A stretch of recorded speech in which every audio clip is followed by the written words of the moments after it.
and we're visiting with Anita Rossler and with Dana Morrow, who work for the Metropolitan Library System and have been for how long now working on Traditions 91? A year? About a year? 6 months. 6 months. 6 months, Actively 6 months. A year in the planning. Now, Dana, do you have a position, an officer's position in the organization, do you not, in the Folklife Council? Yes, I'm treasurer of the Oklahoma Folklife Council now, as of June 1991.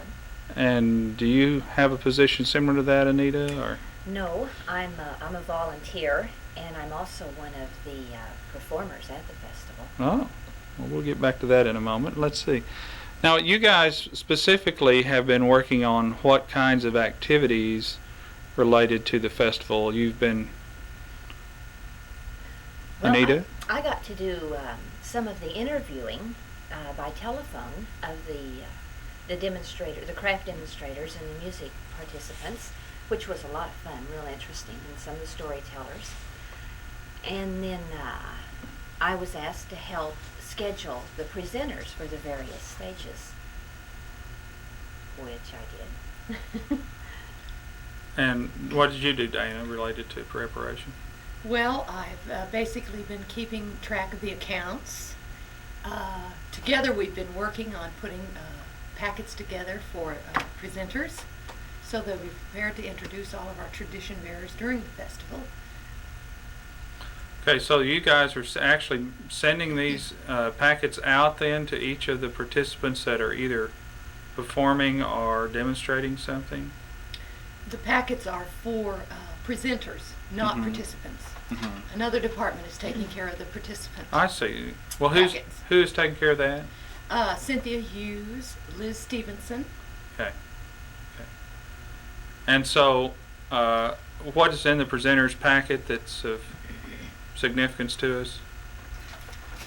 I'll do Well, this side. All right.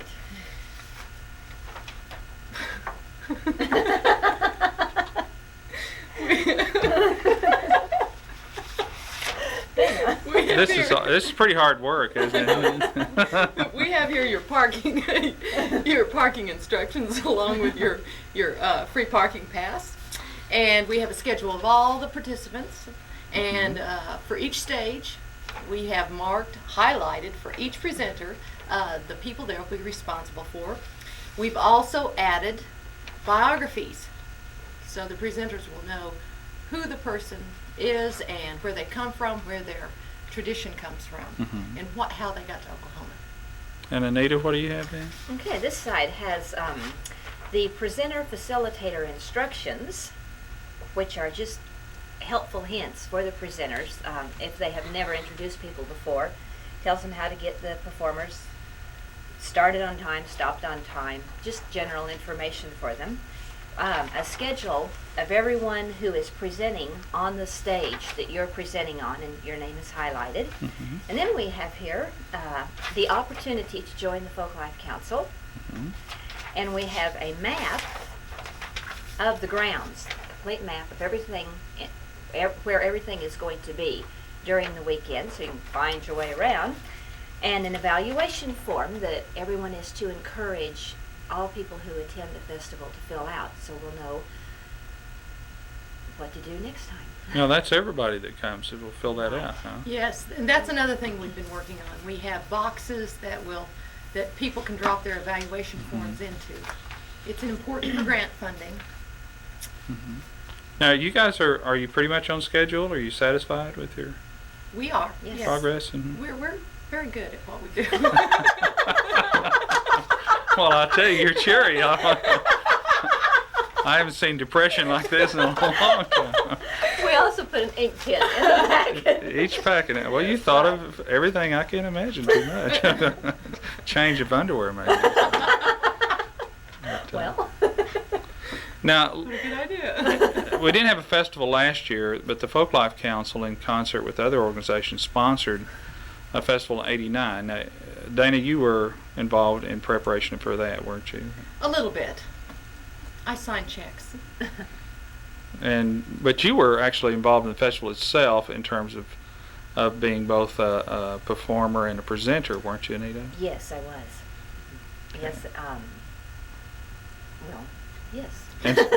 And so you'll be doing similar to that again this time, is that correct? Uh-huh.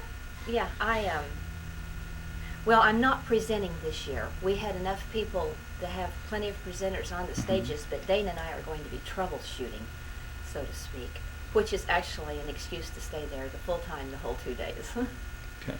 Who actually arranged the schedule of who would be performing on each stage? Who was responsible for that? Cynthia Hughes. I see. Okay. Cynthia Hughes is our program coordinator. So, but you guys actually contacted by phone or personally all of the presenters, though? Yes. Okay. Correct. And in doing that, did you have any interesting responses from anybody? Other than, yes, I'm thrilled to do it? We got a lot of that. That's Yes, we basically did. what we had. People. Pretty were- enthusiastic? Oh yes, they wanted to be there. Yeah, it's kind of an honor, I guess. Yes, it was. Right. It was, and we're Yeah. hoping that they'll feel want to become more involved with us Okay, after well, this. we got 7 days until it starts, so maybe we'll get a chance to put you again on tape before the event starts. But I hope you can cheer up in the meantime. We'll work on it. Thank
Sam, You want to call Ted Moore? yeah, hang on.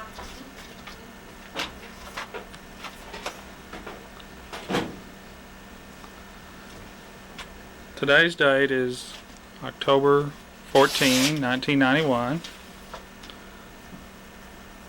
And we're talking with Cynthia Hughes in the office of the State Arts Council. We have to act serious. Cynthia, what's your job with Traditions 91? I'm the performance director. And so what was your responsibility in terms of the performers?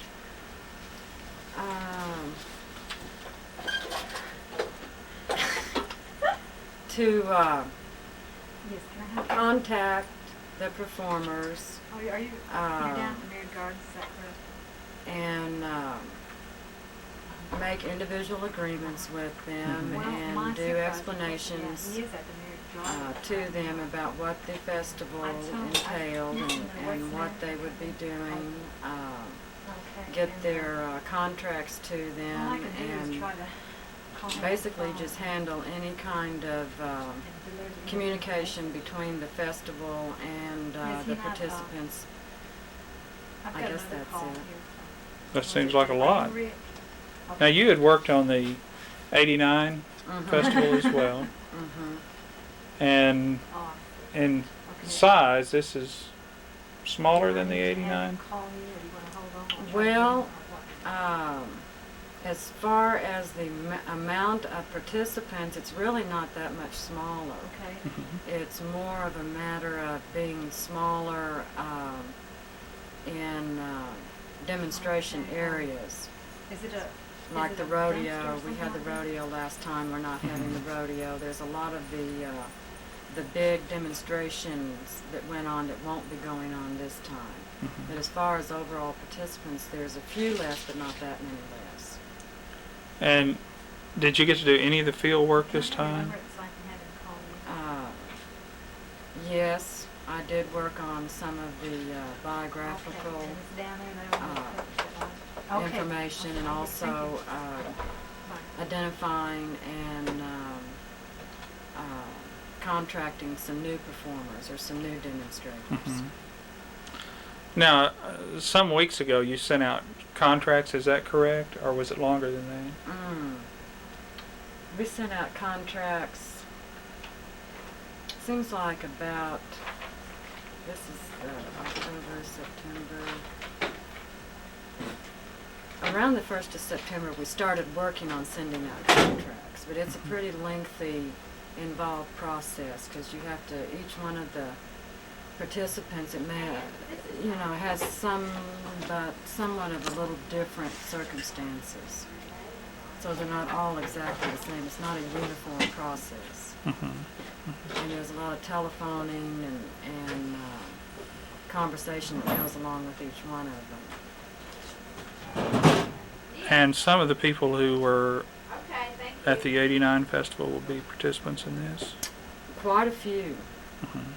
Quite a few. I would say probably well over half. And you did some of the field work on that as well? Right.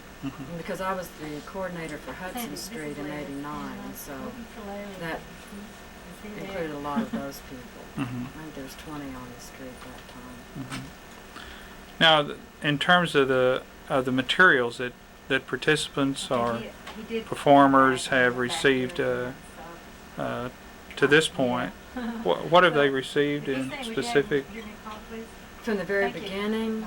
Yes, Okay, like the initial contact? Okay, at the very beginning, I compiled a list of all the participants that had been with us in 89, and then we went through and made some selections because we had to cut down in certain areas, and then we sent out an invitation card, an announcement card that the festival was going to happen again, and asked them to let us know whether they were interested in participating or not by mailing this card back in. So after we got those cards back in, then some of them were just sent contracts. If we had all the other information that we needed already, those were fairly easy, and we could mail those out, and then they could respond by sending a copy of that contract back to us. And then the others was a matter of contacting them, especially if they were going to be new. I forgot about that.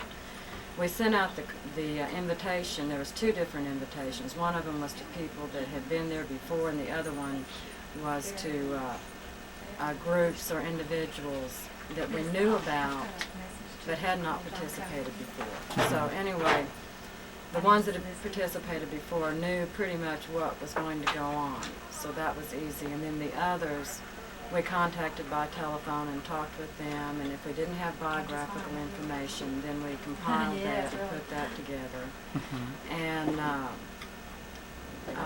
so that went on. They mailed their contracts back, and then after that we mailed them back a package that had a city map. Yes. Okay, could you get a message, please? Just a second. Hello? I believe that's tomorrow. He's down there now. They're just getting things laid out. I don't know. Well, let me see. Hold on just a minute. Roger, do you know that if all of the stoves down at the foodways the food booths has to be electric? I'll have him give you a call. I don't know. See, that would be the foodways. Anita, I'll have to call Tom Archibald. He's in charge of the food booths, and ask him. Working on that at our last meeting. I really can't tell you, so I'll add that to the list too. Did they tell you they had to be electric? Okay, well then I bet it has to be call. electric. All right, fine.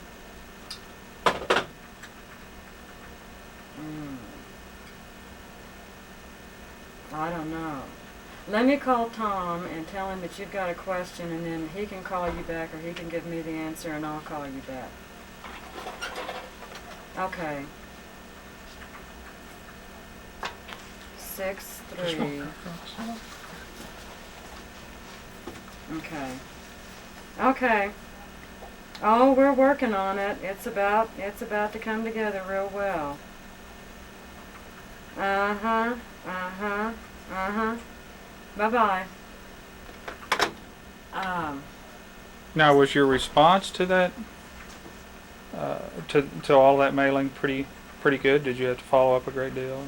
As far as the contracts, Yes. sending out the contracts and coming back. Oh, well, there was the usual, they didn't get the contract in the mail. That's what I'm doing right now. One of the gentlemen, it never made it to him. Mm-hmm.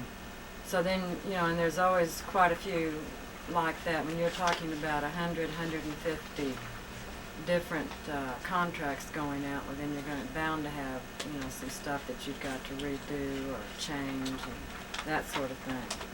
So yeah, we had our normal amount of problems with that, but of course they all get straightened out. Right. Well, at least without this effort, though, the festival can't happen. They have to know that they're supposed to be there. Okay. And of course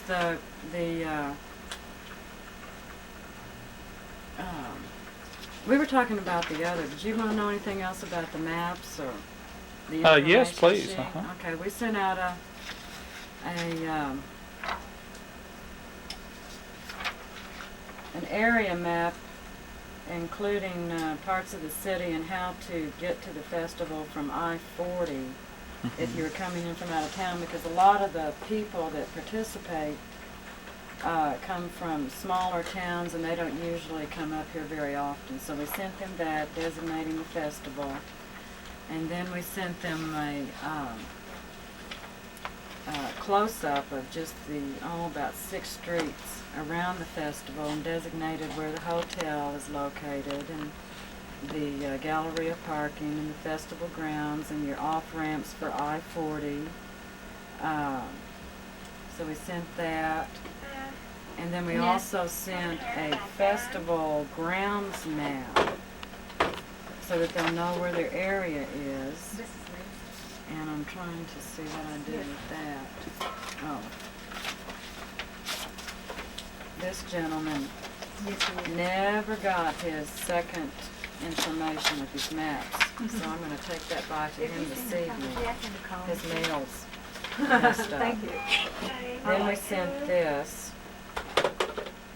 And this is of the festival itself, and it designates hospitality areas and stage changing areas, stage unloading,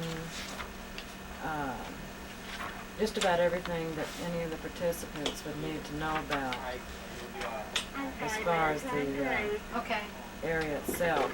And then we made up a letter that told them what they were going to be receiving so that they could go through it and make sure that they had everything. And then we also, this is one that was for the performers, and there's another one for the demonstrators, and it was 2 separate letters, and it was all the information that would be pertaining to them. Like, this is for the performer, and so we listed on there to check in with their stage managers at least 30 minutes The lady that you need to talk to is before your scheduled performance time, and the equipment that would be supplied by the festival for the stages. So they would know that. Of course, there's been a lot of conversation concerning equipment needs. That's a big job too, that takes up a lot of time, talking with all the different performers and what they actually need and what we can provide and what they will have to go ahead and bring themselves. Then we told them about the dressing rooms and what sizes they were and where they'd be located. we talked to them about sending their tapes in early, so some of the performers are only coming one day. And we wanted to make sure that if they wanted their tapes or records to be here early, that they could mail them to us and that we would get them down to the festival Well, I for think that, Friday night, which is they the will- opening. They don't have We also sent them inventory sales sheets with instructions, and we told them about the hotel shuttle bus I can have her that'll take them from the hotel to the She might be able festival. to get you on her list for next time if not We this talked to them about the hospitality That's tents where they can go and get a Coke and relax, and we talked to them about their honorarium time. checks Come have her give you a call then. and where they can be picked up and when they can be picked up. And talked to them also about if they had a special situation where they needed to have their honorarium in cash rather than in a check form, how to take care of that need. And told them that we were looking forward to seeing them. And this got mailed out to everybody. And of course, not everybody got those, so we're going back through and remailing some of those too. Now, about how many contacts do you think you made, both mail and telephone, with, on the average, with each participant? Okay, for an individual participant, how many times did I need to contact them by telephone? Assuming everything worked as planned.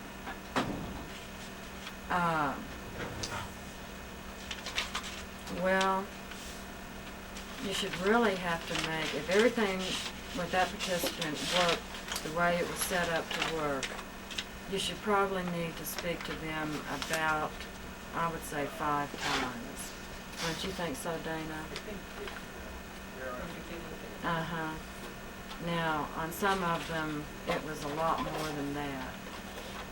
And, of course, now you're talking about whether, that's whether you're talking about a participant that had already performed or participated before, I as see. opposed to one that we had not ever had participate in an event with us. And then I think it'd be more. So about how many participants then, and or groups total? Do you have a recollection? I think it's about 150. I haven't actually counted them. So if you multiply that by the phone calls and the paper and so forth, that's quite a few. Right. Yeah, it keeps you busy. Yeah. Now, what will be your responsibility the days of the festival? If you live that long. Oh, well, I'll live that long. I'm feeling good now.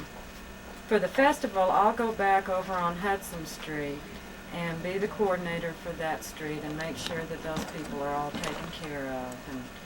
And mostly that's what my responsibility will be in the days of the festival, is to do that. And then I, plan to just sort of wander around and make sure that I, speak to each and every participant as best I can. And thank them for coming and talk a little bit with them so that they can.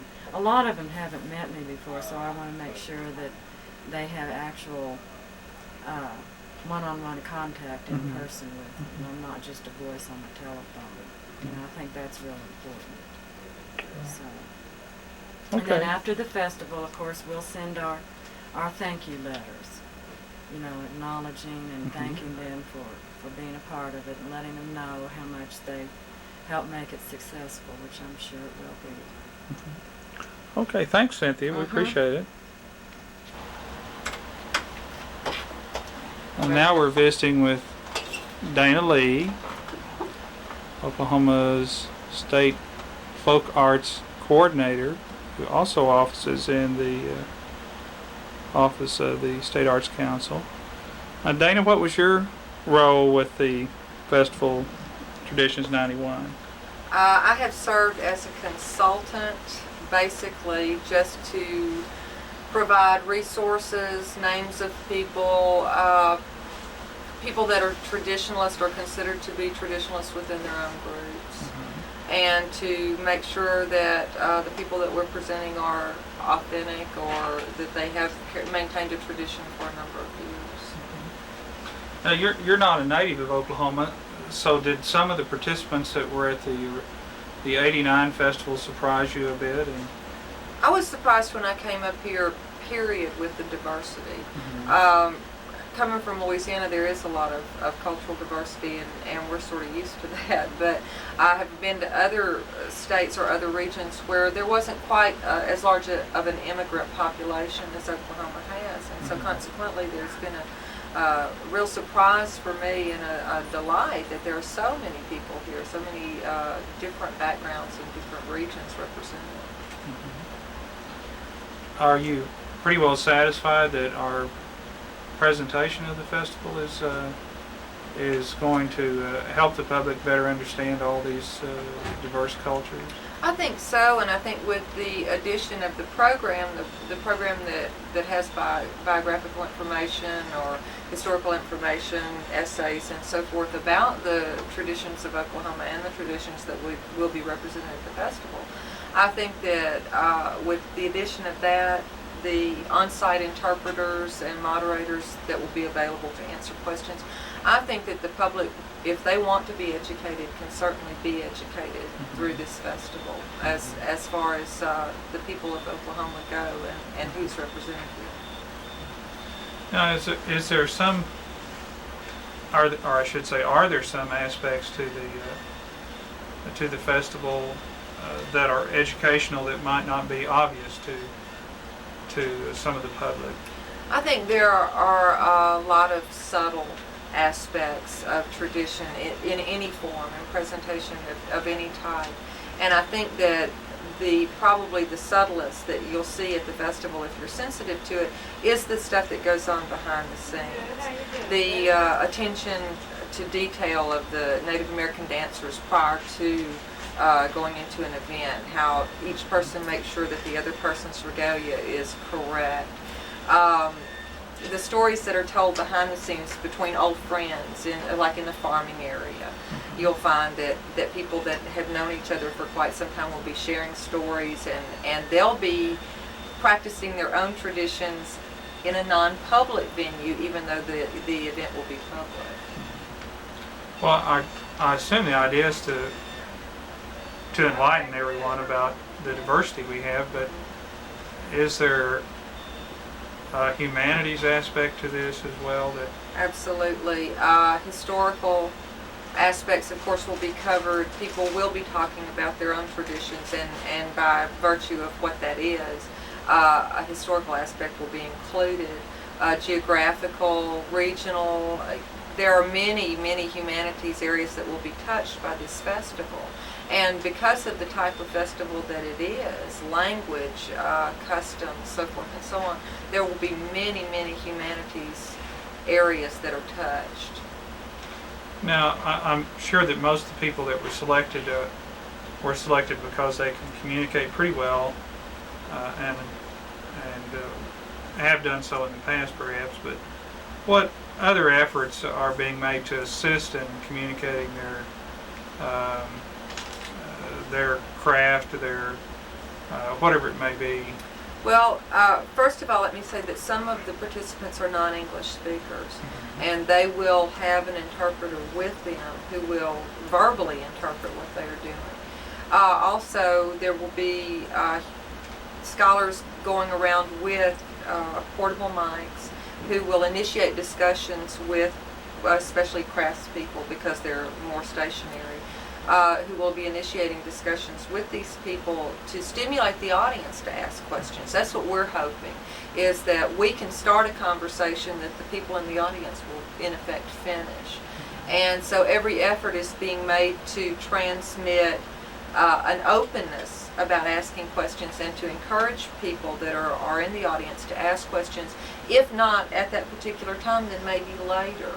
And ask questions of themselves, what are my traditions, and do I have any? And of course we all do, but you don't think about them necessarily on a daily basis. But we all have traditions. The prayer you say at supper, or throwing salt over your shoulder, or what my grandmother told me. It doesn't matter. We're all tradition bearers, and I think maybe a venue of this sort makes people question their own traditions and their own values and where they come from themselves. Now, I know some of the people who are assisting, they're being called presenters, which may be thought of as MCs or announcers or something along those lines, have received packets with brief biographical sketches. Now, who prepared that? Dana Morrow and Anita Rossler prepared the packets with information that was taken from State Arts Council's files that Cynthia coordinated. And actually, I've had very little to do with that aspect of it. Mine has been a matter of approval or disapproval, to be perfectly honest. A lot of it comes to my desk and I say, well, I'm not sure. Or a lot of it comes and I say, oh, definitely yes. But as far as the actual work of the festival, preparation involved, I've been minimally involved. And the work has been done in great part by the Folklife Council, the Arts Council, as a group effort. And Cynthia, of course, has done a tremendous job in programming the whole festival. And Guy Logston, of course, has programmed a great deal of it too, especially with the music. Now, did you help with any of the signage that will be used? A lot of the signage that's being used is it's the same signage that was used last time. We have provided information for signs to be constructed that will fill in different areas. And I'm not sure how much of that they're actually doing, because so much of it is repetition or representation of the same traditions as last time, or the same regions or whatever. But we do have a good explanatory program that will have information about different traditions that maybe was not included in the signage from last time. Now, you've had the opportunity to be at a lot of different kinds of festivals around the country, and in your native Louisiana as well. Is this similar in some ways to others that you've attended?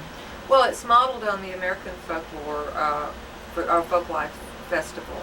And in that festival, great effort is made to educate.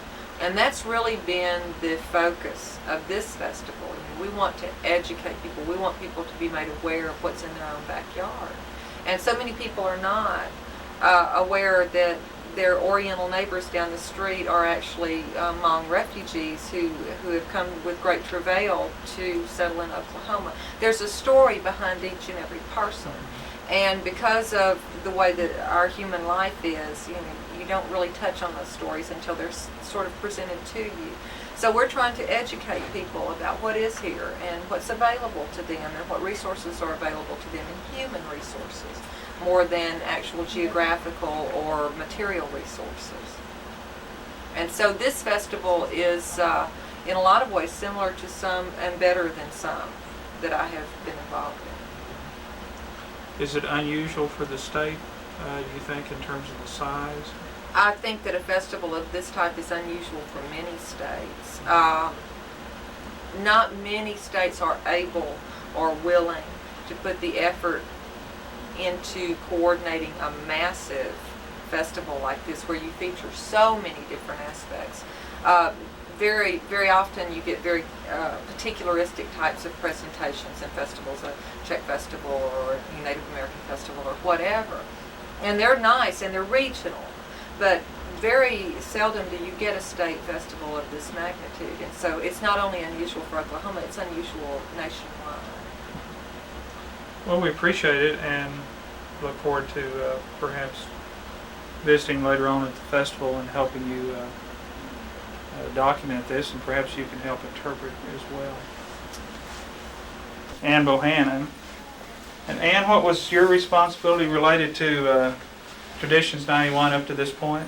Well, I worked on several different aspects of the festival. I worked with Cynthia Hughes in putting together information for all the presenters and all the performers and all the craftspeople, so that they could be informed of what was going on at the festival and how we could help them when they arrived. And I've done a lot with trying to take care of their needs, trying to take care of things like room reservations, parking, all of those things that we have sort of lumped under the category of hospitality, whether that's true or not. But we really want to make the people that are coming to the Folklife Festival feel like that they are the most important part of the festival, because the reason for this is to show the people here their crafts and their abilities. So we certainly want to make them feel welcome and make their experience a positive one and make them have a good time.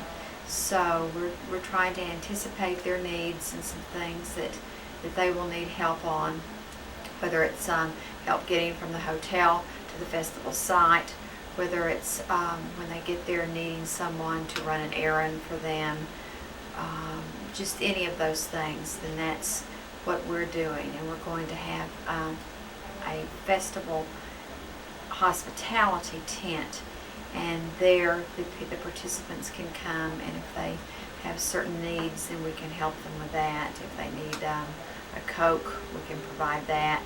It's also going to be an area where people can come and pick up information about the festival. They can get their badges showing that they are festival participants, any other thing that they might need. That is also going to be an area that people who have been donors to the festival can come, and if they have paid money for what is called a VIP package, then they can get certain items, t-shirts, programs, and so on.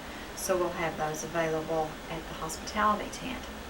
So my job basically is to work with the performers and the craftsmen and try to have everything in place for them when they arrive, and so that they will know what's going on ahead of time. We try to communicate as much as possible and send them information. Okay. Now, where are the participants staying, those that are in the hotel? They're staying at a hotel downtown called the Commonwealth Park Hotel. It was the old Holiday Inn in downtown Oklahoma City. We chose it because of the location. It's just a couple of blocks from the festival site. Right.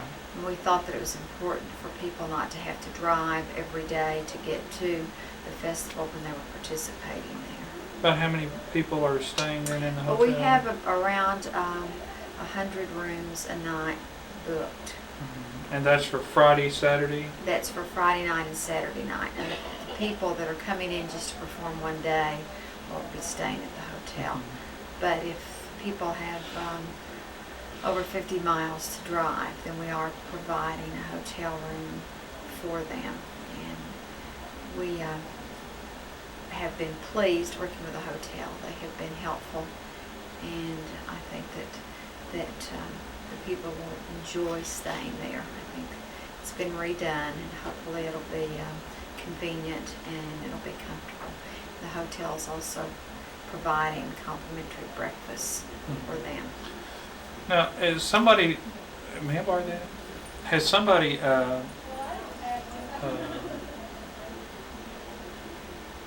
suggested to you what the, or have you your own idea of what the rationale for having people stay in a hotel or providing that for them is, other than, in some cases I'm sure it's economic?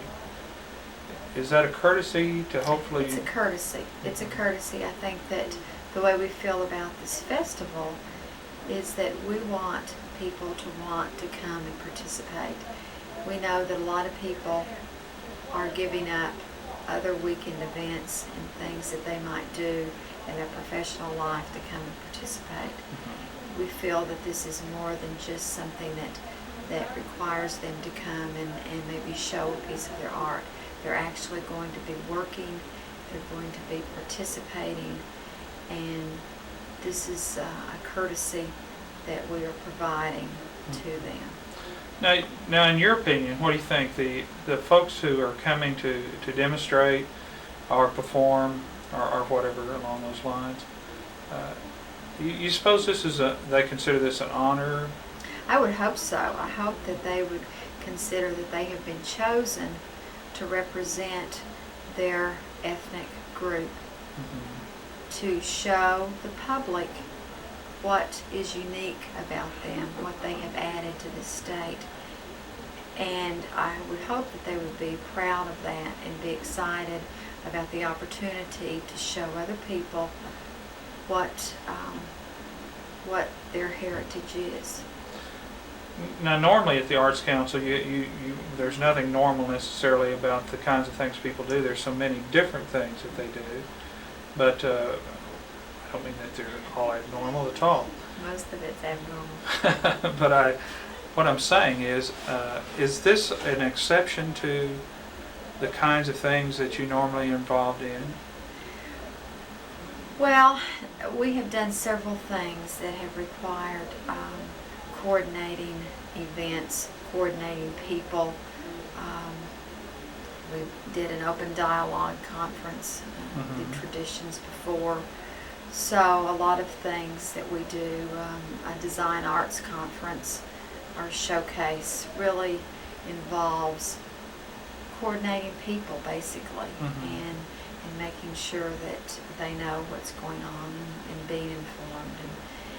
And we have lots of special events here that I work on, and Governor's Arts Awards and lots of different things that we sponsor. Okay. Well, I appreciate it, and we look forward to getting you to help us interpret what's going on at the festival perhaps later on. Okay, thank you.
They're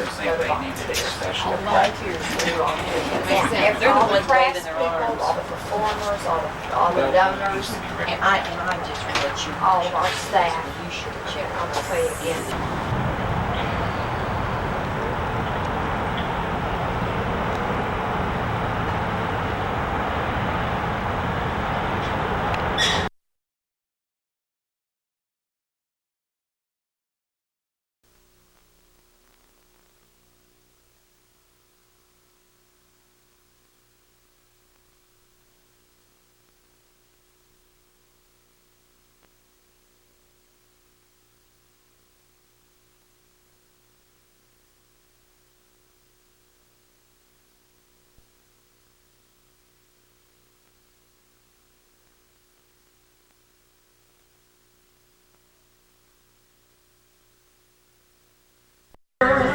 And the wind blows free. Oh, my heart lies yonder on the lone prairie. So carry me back to the lone prairie where the coyotes howl.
REC, 1 second, 2 second. Push it again.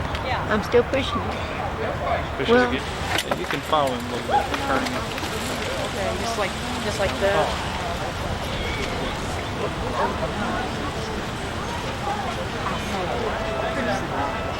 Now, is that the ocean wave? Gilbert Anderson.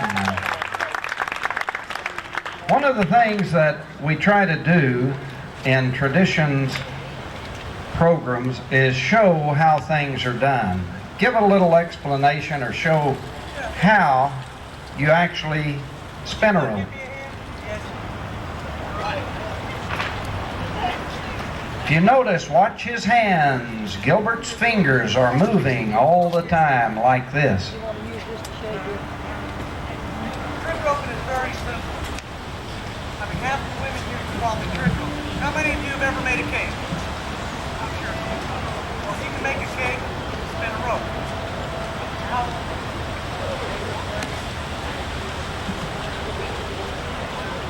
This is Brent Kane, and she's 7 years old. You ever trick rope before? She's never trick roped before, and this is going to be her first performance. And she might get her up to the farm. We have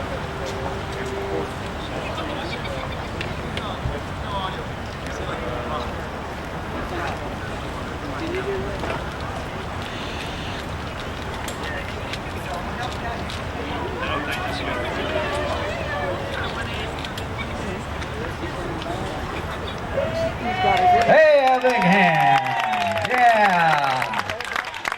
A future trick roper. Let's, let's see, Gilbert. Let's let you You wanna?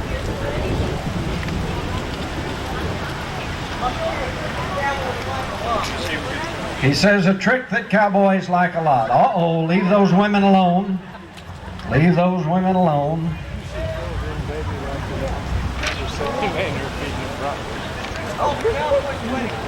The cowboy's wedding ring.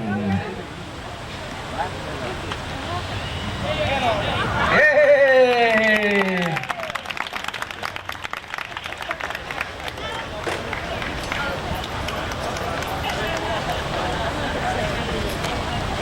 Oh, nobody's safe to speak.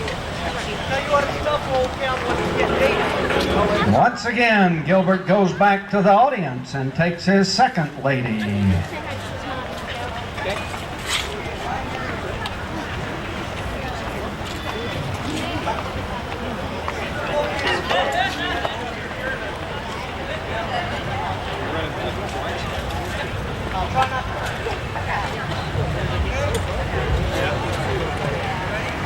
The last time Gilbert did this, the lady hanged herself afterwards out of sheer pain.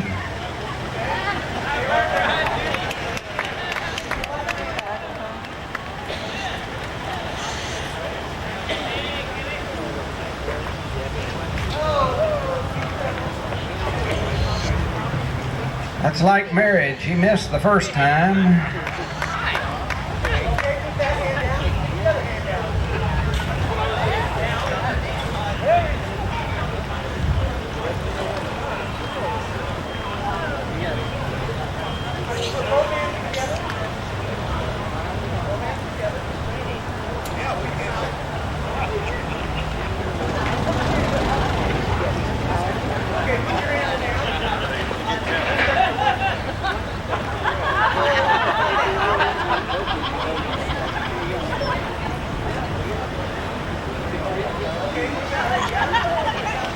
What if she still won't marry you, Gilbert? The only way old cowboy.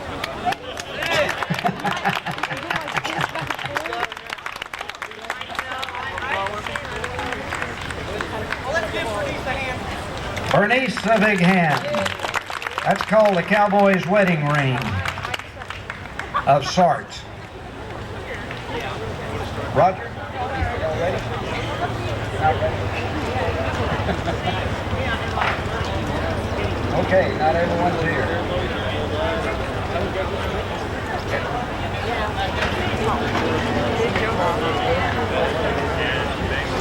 This is a trick that was made famous by Will Rogers, Oklahoma's favorite native son, on the Ziegfeld Follies stage, the Texas Skip, performed to perfection.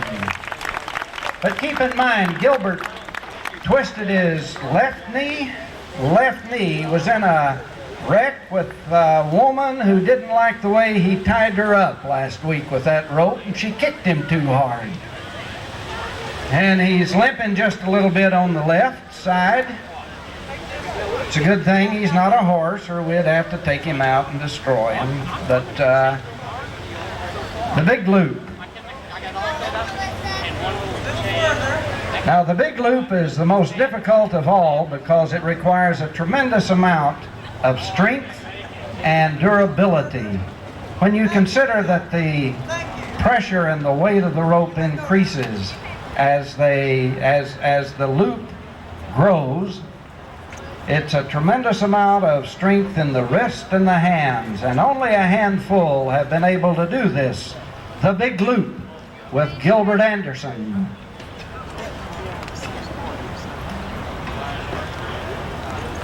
Listen to the rope whistle as he builds his loop. Bigger and bigger. A big hand. He hadn't given up yet.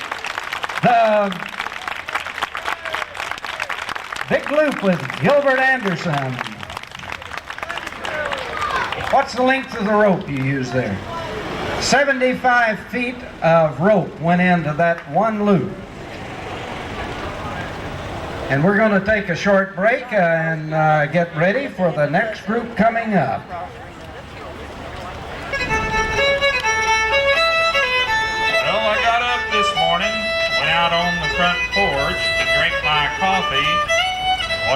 I saw running up and down the road? Well, a bunch of little chickens. Well, I peeked around the corner of the house, and sure enough, somebody left the hen house door open. Well, we could have been robbed. Better call that sheriff. Yep. Might have been the sheriff. Everybody's on the chicken.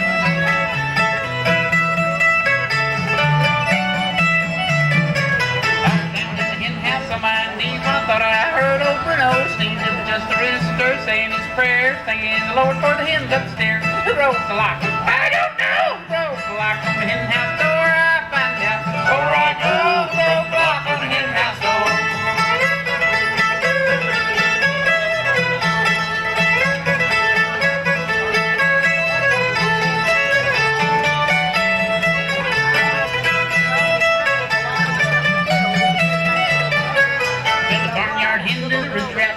Oh, my dear, I love you the best. At the barnyard rooster, you're telling a lie. I go flirting with the big Shanghai. Who broke the lock? I don't know. Who broke the lock on the hen house door? I find out. Before I go, who broke the lock on the hen house door?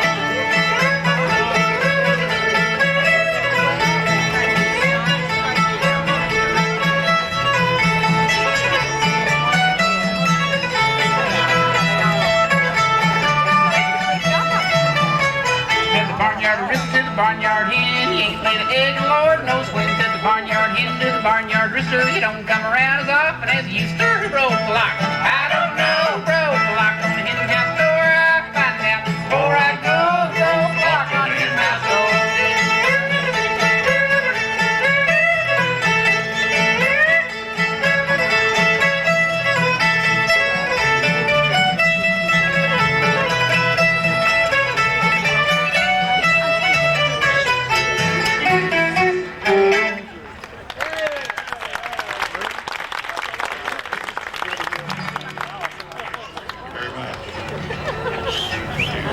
Welcome to Traditions 91.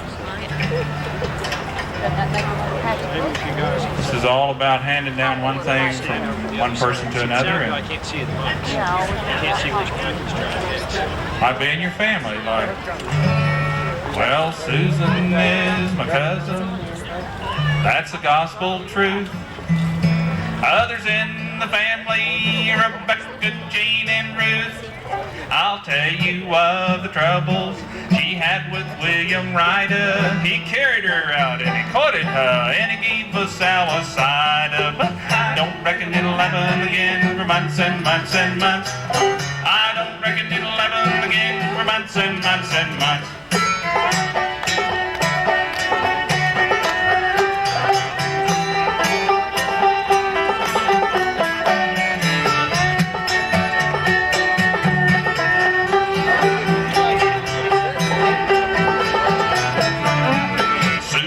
To supper with that Ryder man. When the waiter passed the plate around, she shoe-fied with her fan. Oh, you William Ryder, with cider he did load her. Sue the fool drank like a mule, and she died with the hydrophone. But I don't reckon it'll happen again for months and months and months. No, I don't reckon it'll happen again for months and months and months.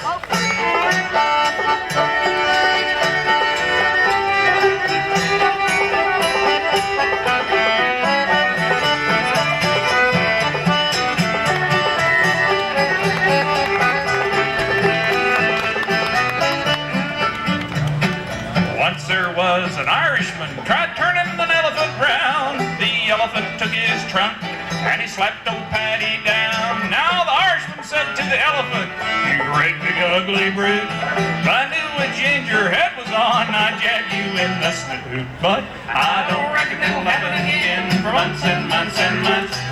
I don't reckon it'll happen again for months and months and months."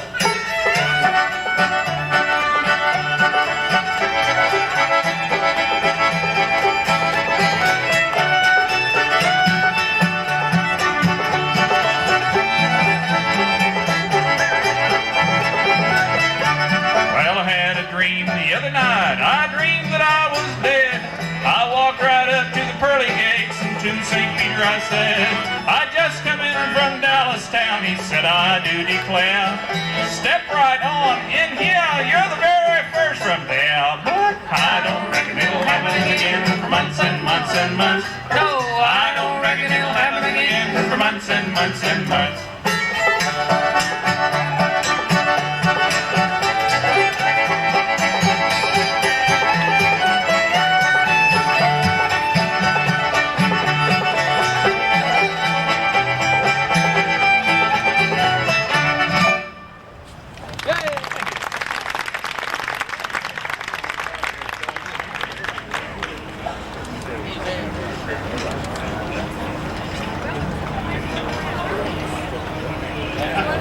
Well, we're going to continue to play until we are arrested.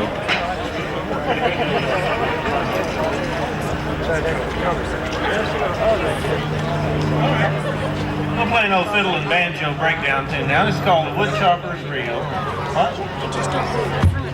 An old fiddle tune called the Woodchopper's Reel. Typical of the dance music of the Southern Plains around the turn of the century. So here we go. There are a lot of woodchoppers out in western Oklahoma. Is that what happened? Oh, I see. Chopped them all down.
Now, a lot of the music we play is string band music, and much of that came from the old medicine shows and minstrel shows that used to tour around to all the small towns around the Southwest here. And this next song we do is called Ham Bone, and it's typical of the kind of thing you might hear at some of the medicine shows.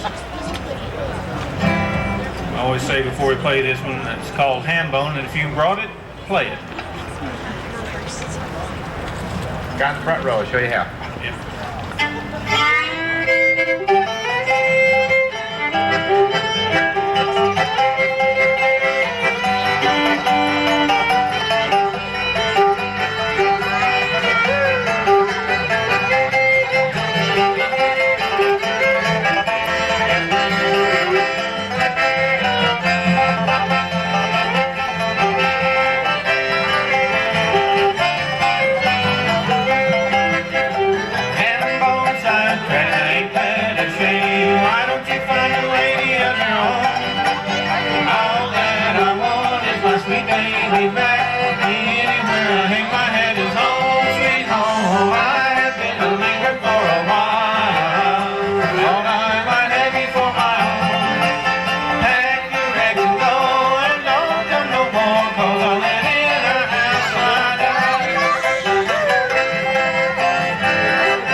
animal fair. The birds and bees were there. The old raccoon by Island, and there's so many animals there. The monkey he got drunk. He stepped on the elephant's trunk. The elephant sneezed, fell to his knees, and went bum bum bum bum.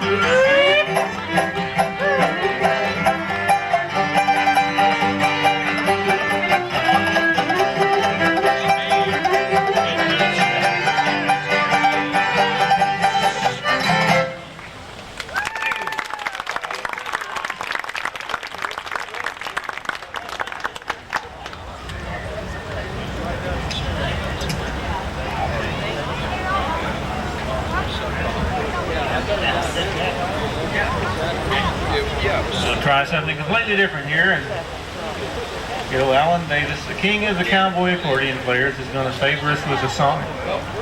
Say, Alan, where did you get that hat?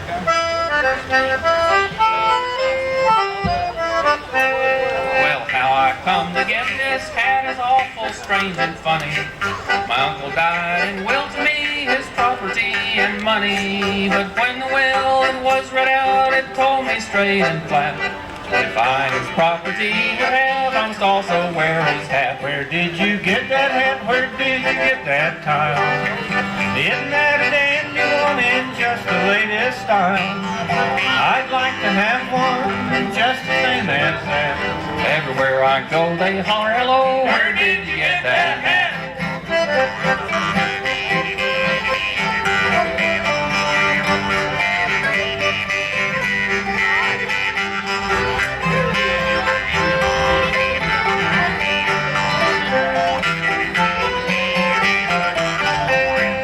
Take my girl to the Opry House, all in the Opry season. Someone there will shout at me for hardly any reason. Take my girl to Sugar Hill to have a jolly spree. Someone on the corner is waiting there for me. Where did you get that hat? Where did you get that tie? Get that dandy one, just proper style. I'd sure like to have one just about like that. Everywhere I go they holler, hello, where did you get that hat?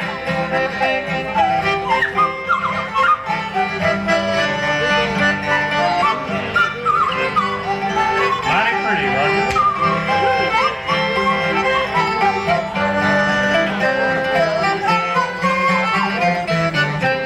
Well, I fell in love with a pretty little girl and decided to get married. Neighbors in our neighborhood had said too long we'd tarry. So off to church I took that girl, determined to be wed. We had no more got in the door when the preacher to me said, where did you get that hat? Where did you get that tie? Well, it's a mighty nice one, and it's in the latest style. And I bless you. Everywhere I go they holler, hello, where did you get that hat?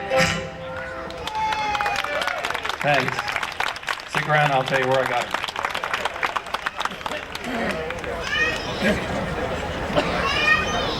Yes, baby.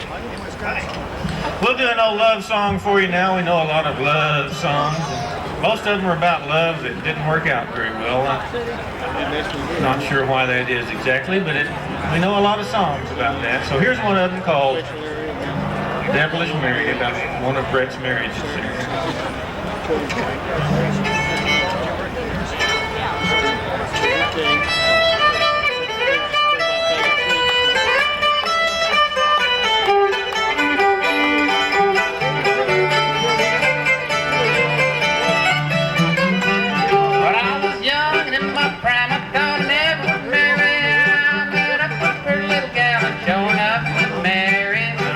Ding-dum-a-dairy, prettiest gal ever I saw, her name was Devilish Mary.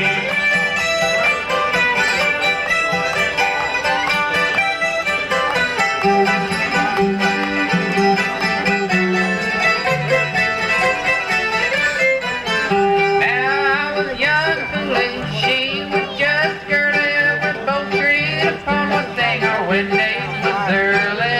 Ring-dum-a-ding-dum-a-dairy, prettiest gal ever I saw, her name was Devilish Mary.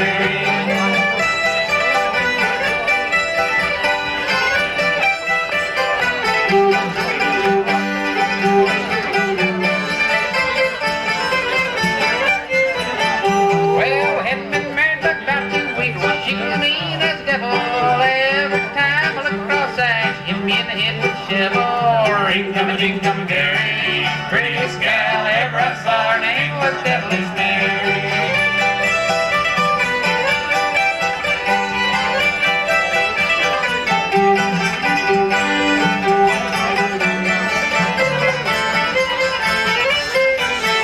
Well, she washed my duds and old soap suds, filled my back with stitches. She'll let me know right from the start that she's gonna wear my britches. Ring-tum-a-ding-tum, Gary. Prettiest gal ever I saw. Her name was Devilish Mary.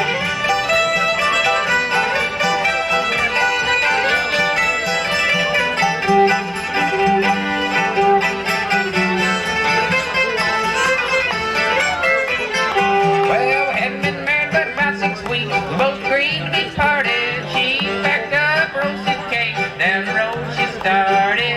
Ring-tum-a-ding-tum-a-dairy. Prettiest gal ever I saw. Her name was Devilish Mary.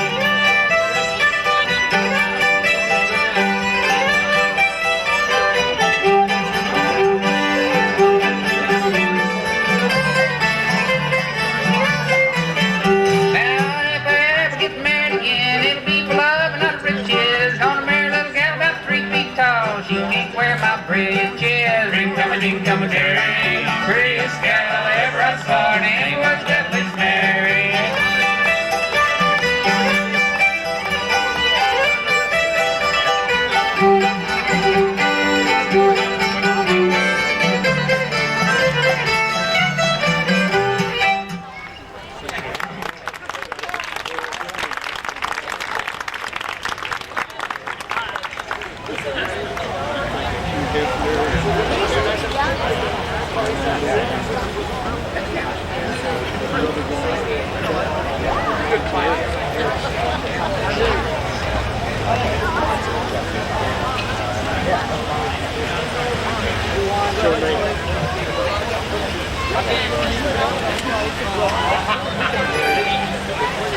I'll do another song for you now called Buffalo Gals. And if you know the words to the chorus, please feel free to sing along.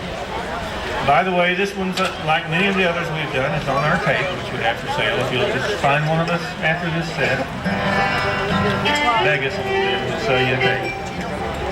Cheap. Here we go.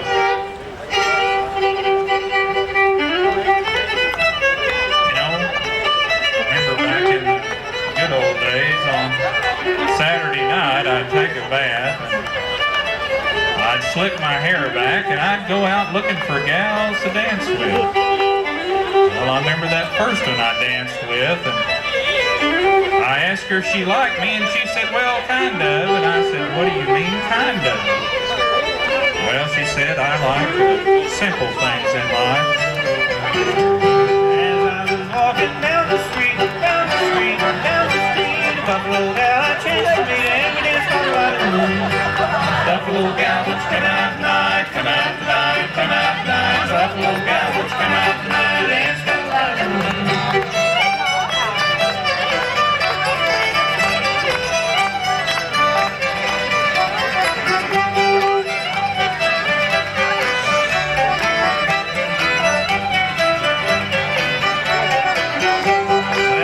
With the lady with the holder, stocking in her knees, kept rocking through the holder, stocking. Dance with the lady with the holder, stocking in her dance, stop light of the moon. Buffalo gal, won't you come out tonight, come out tonight, come out tonight. Buffalo gal, won't you come out tonight, dance, stop light of the moon.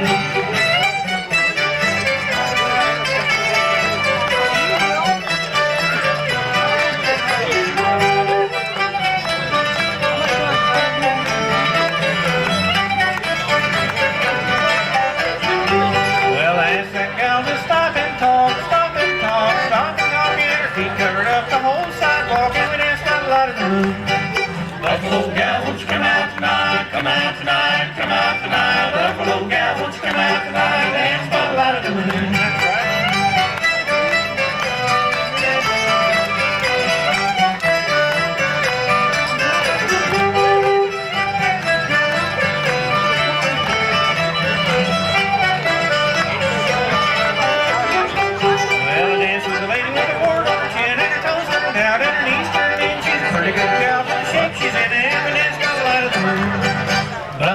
gals, won't you come out tonight? Come out tonight, come out tonight. Buffalo gals, won't you come out tonight? Dance by the light of the moon.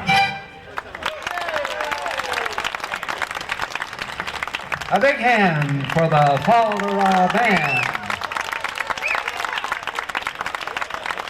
For those of you who were here a little earlier, you know we sort of started off our regular schedule. And we had Gilbert Anderson, who is now roping two beautiful young ladies. A big hand for Gilbert Anderson.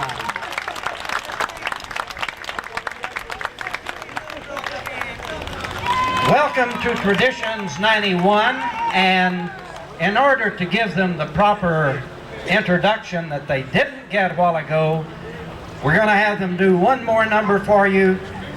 Please give a big hand for Oklahoma City's own Folklife Band.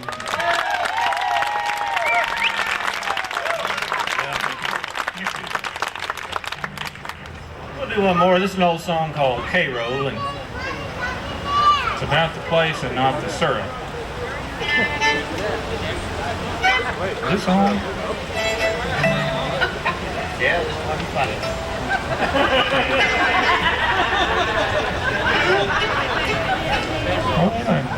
Ready, Slim? Yeah.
Sunday. I think it'll be a good time.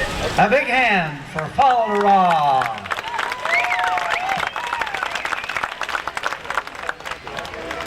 We welcome you to the official opening of Traditions 91. When we say traditions, we're talking about those aspects of our daily lives that are handed from one generation to another. It can be cooking, it can be sewing, it can be quilt making, it can be an ethnic, cultural characteristic of one particular family or one group of people. But traditions means exactly what it says. The tradition of handing a culture on from one generation to another. And those of you who attended the 1989 traditions, we Anticipate that you're going to enjoy this Traditions 91 as much as you enjoyed 89. Tomorrow, starting at 11, we have all of our crafts areas open. Over in the southeast area, we have the occupation, exhibits and demonstrations and activities. Over in the northeast corner, we have the children's area, and the children will surely enjoy learning about all of the traditional games and children's activities, both past and present in different ethnic groups. And then we have the Native American area with activities going on all day into the evening, and you will enjoy that area. And the crafts all up and down Hudson, the water stage, the coffee house stage, the beer stage, and plaza stage here. So we are having activities starting at 11 o'clock all day long. Now, this sort of program does not take place with just a handful of people working. It takes many, many dedicated folks. For those of you who are aware of the competition for the United Airlines Maintenance Center, you understand why Governor David Walters is not with us this evening. And the same is true with Mayor Norick. They both are out of town and could not be with us. Our honorary chairman and chairpersons this year were George and Donna Nye. They too are in Europe. But the two people they have worked the hardest in making this possible are Wayne and Helen Von Felt. Wayne and Helen, please. The Von Felts have worked extremely hard. She shook her head and said, no, she's the one who's done all the work, and he hadn't done that. Von Felt.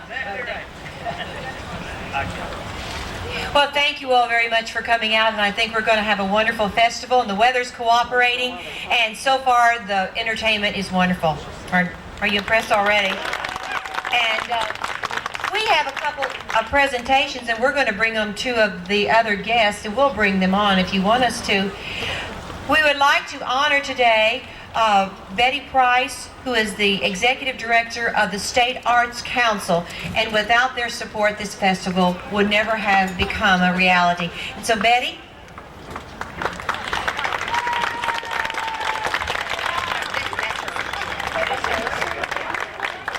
And we also would like to honor Ted DeAndro with Southwestern Bell. He chaired the first festival, and he has also been a major player in this festival. And so, Ted, and we have a little surprise for you, too. And you guys are on. And a big hand for the Von Felts, please. They have worked extremely hard. Hey! And again, by the way, you said your family. Would you please introduce them? Oh, yeah. Wait, you can do that. Yes, I can handle that. That's right.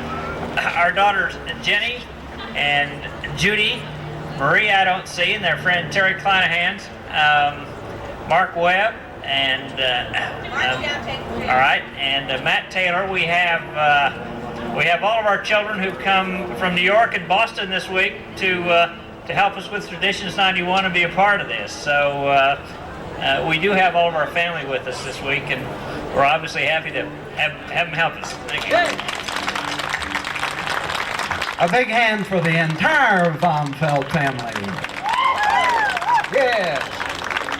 And again, the lady who has done so much for not just the Traditions programs, but for the entire arts program of Oklahoma, all levels, in the schools, in the theaters, in the concert halls, as well as the folk traditions. It's always a pleasure to introduce Betty Price, Director of the State Arts Council.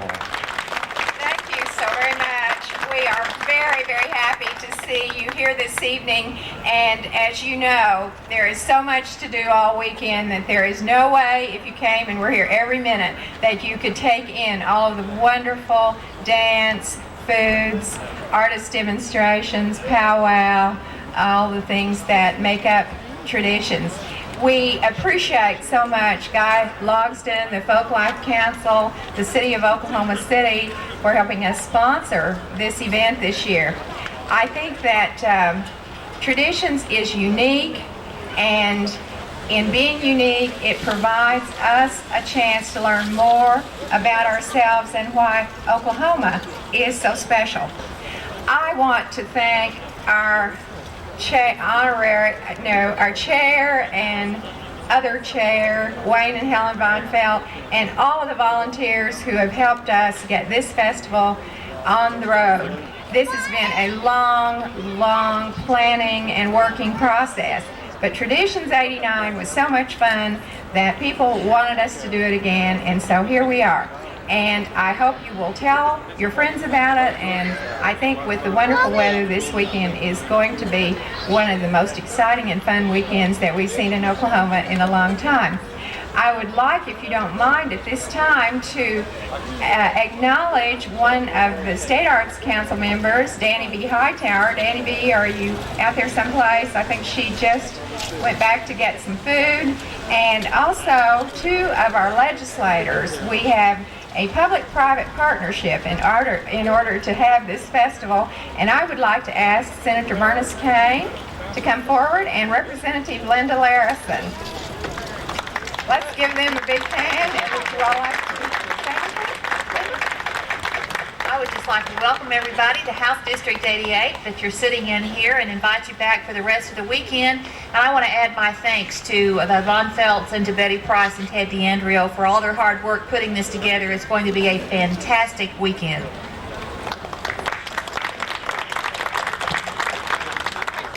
It's good to see all of you here, and I hope you have a good time.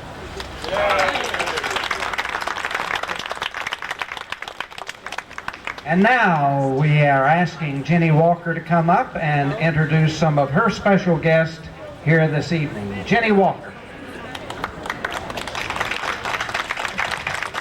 Thank you very much. In the audience tonight there are a group of executive managers from the aviation industry of the USSR. They're here studying Western business practice at Oklahoma City University and establishing business contacts with their friends in Oklahoma. So I would ask them to stand now so that you can greet them.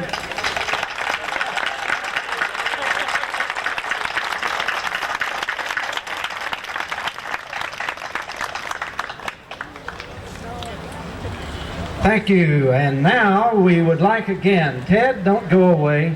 We want to give recognition once again to Ted DeAndro, who was the chairman of Traditions 89, worked extremely hard this year, and the support of individuals and corporations, as well as hard-working folks going out and getting others to help fund this activity, along with the state legislature, the State Arts Council, and we must not forget the National Endowment for the Arts Folklife Division for their support.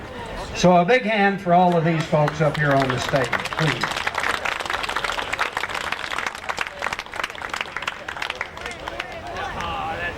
We do have, and will have each day during Traditions 91, a signer for the deaf.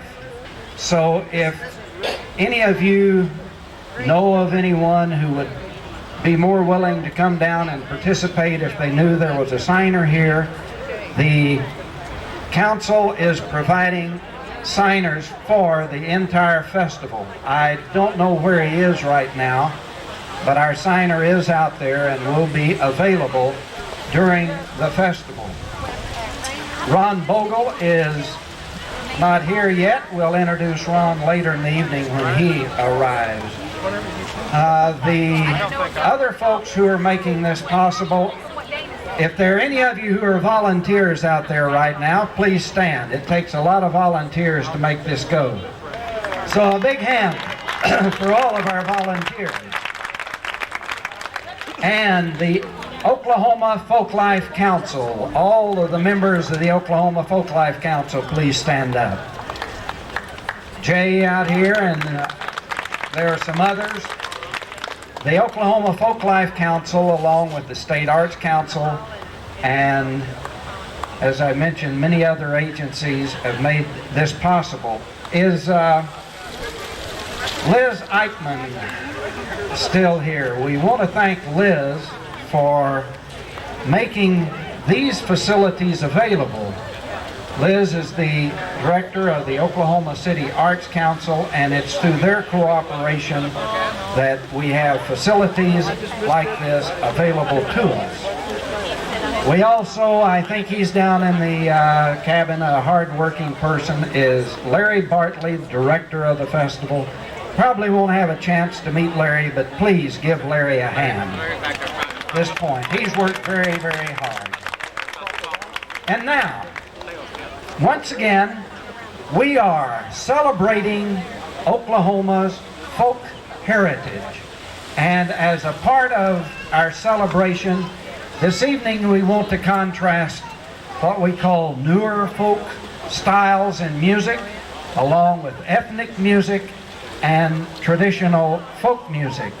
At this time, it's my pleasure to introduce Teresa Black, who is a writer of contemporary folk songs. While Teresa's coming up, we have music available. If you're interested in cassettes, we have a lot of Woody Guthrie cassettes and CDs that once again are available. We will have cassettes by various performers you hear during the Traditions 91. This table over here, and then the sales tent is directly to the east on Hudson. And there will be crafts, books, music, items of all type available representing the traditions of Oklahoma. Get fixed here. That'll be fine, thank you. Teresa is from Oklahoma City, and as I indicated, writes many of her own songs. Also carries the tradition of what we call contemporary topical music. I believe you're an attorney. We won't hold that against you. But Teresa is a hard-working gal. She's appeared at our Oklahoma Cowboy Poetry Gathering each year, participated, and it's always a pleasure to introduce Teresa Black.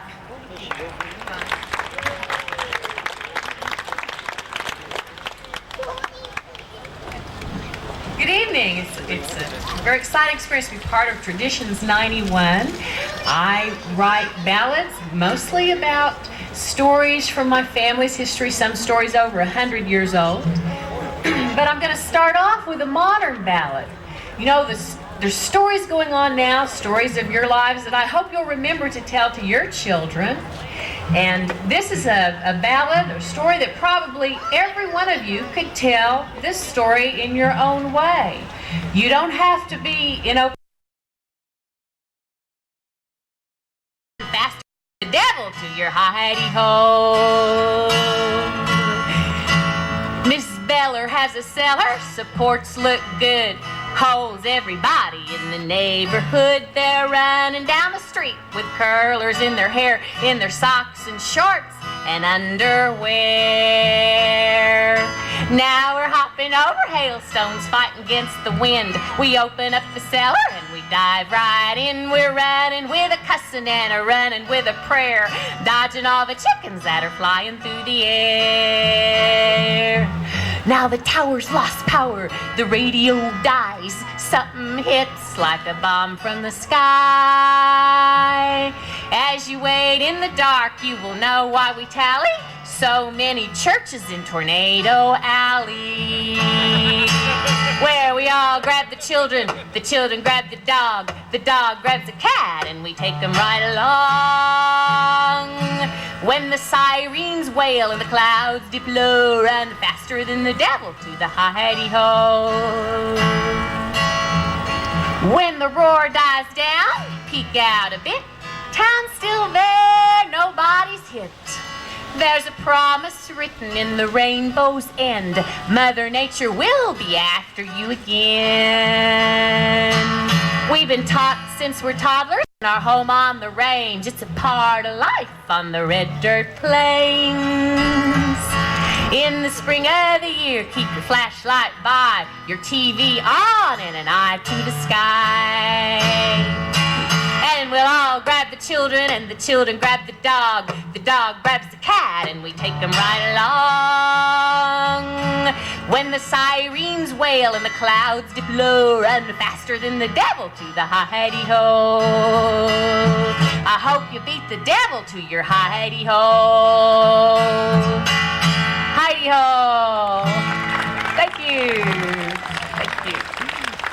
For this next song, we're going to have Anita Rossler come on stage with me. Anita and I have sung together for several years. She's one of the co-founders of the Oklahoma City Traditional Music Association. And if any of you would like to know more about traditional music and how you can hear more of it right here in the Oklahoma City area, you can talk to Anita. She's going to be working at the festival quite a bit this weekend, and this is just a little sneak preview of her talents because she's going to be opening the children's stage tomorrow at 11, and she'll be performing there and will be a presenter. This is a song that Anita and I have sung since 1988. And during the Centennial Festival on Centennial Day, we were very pleased to be on stage here when Oklahoma City was celebrating the land run. And in 1989, this song was awarded first prize in the State Songwriters of Oklahoma annual contest. And Anita also sings on the tape, which was honored by the Oklahoma Heritage Association, which every year honors songs of Oklahoma. My grandmother was one of 9 children who came to Guthrie in the 1890s, a German immigrant family, and the Germans brought music with them wherever they went.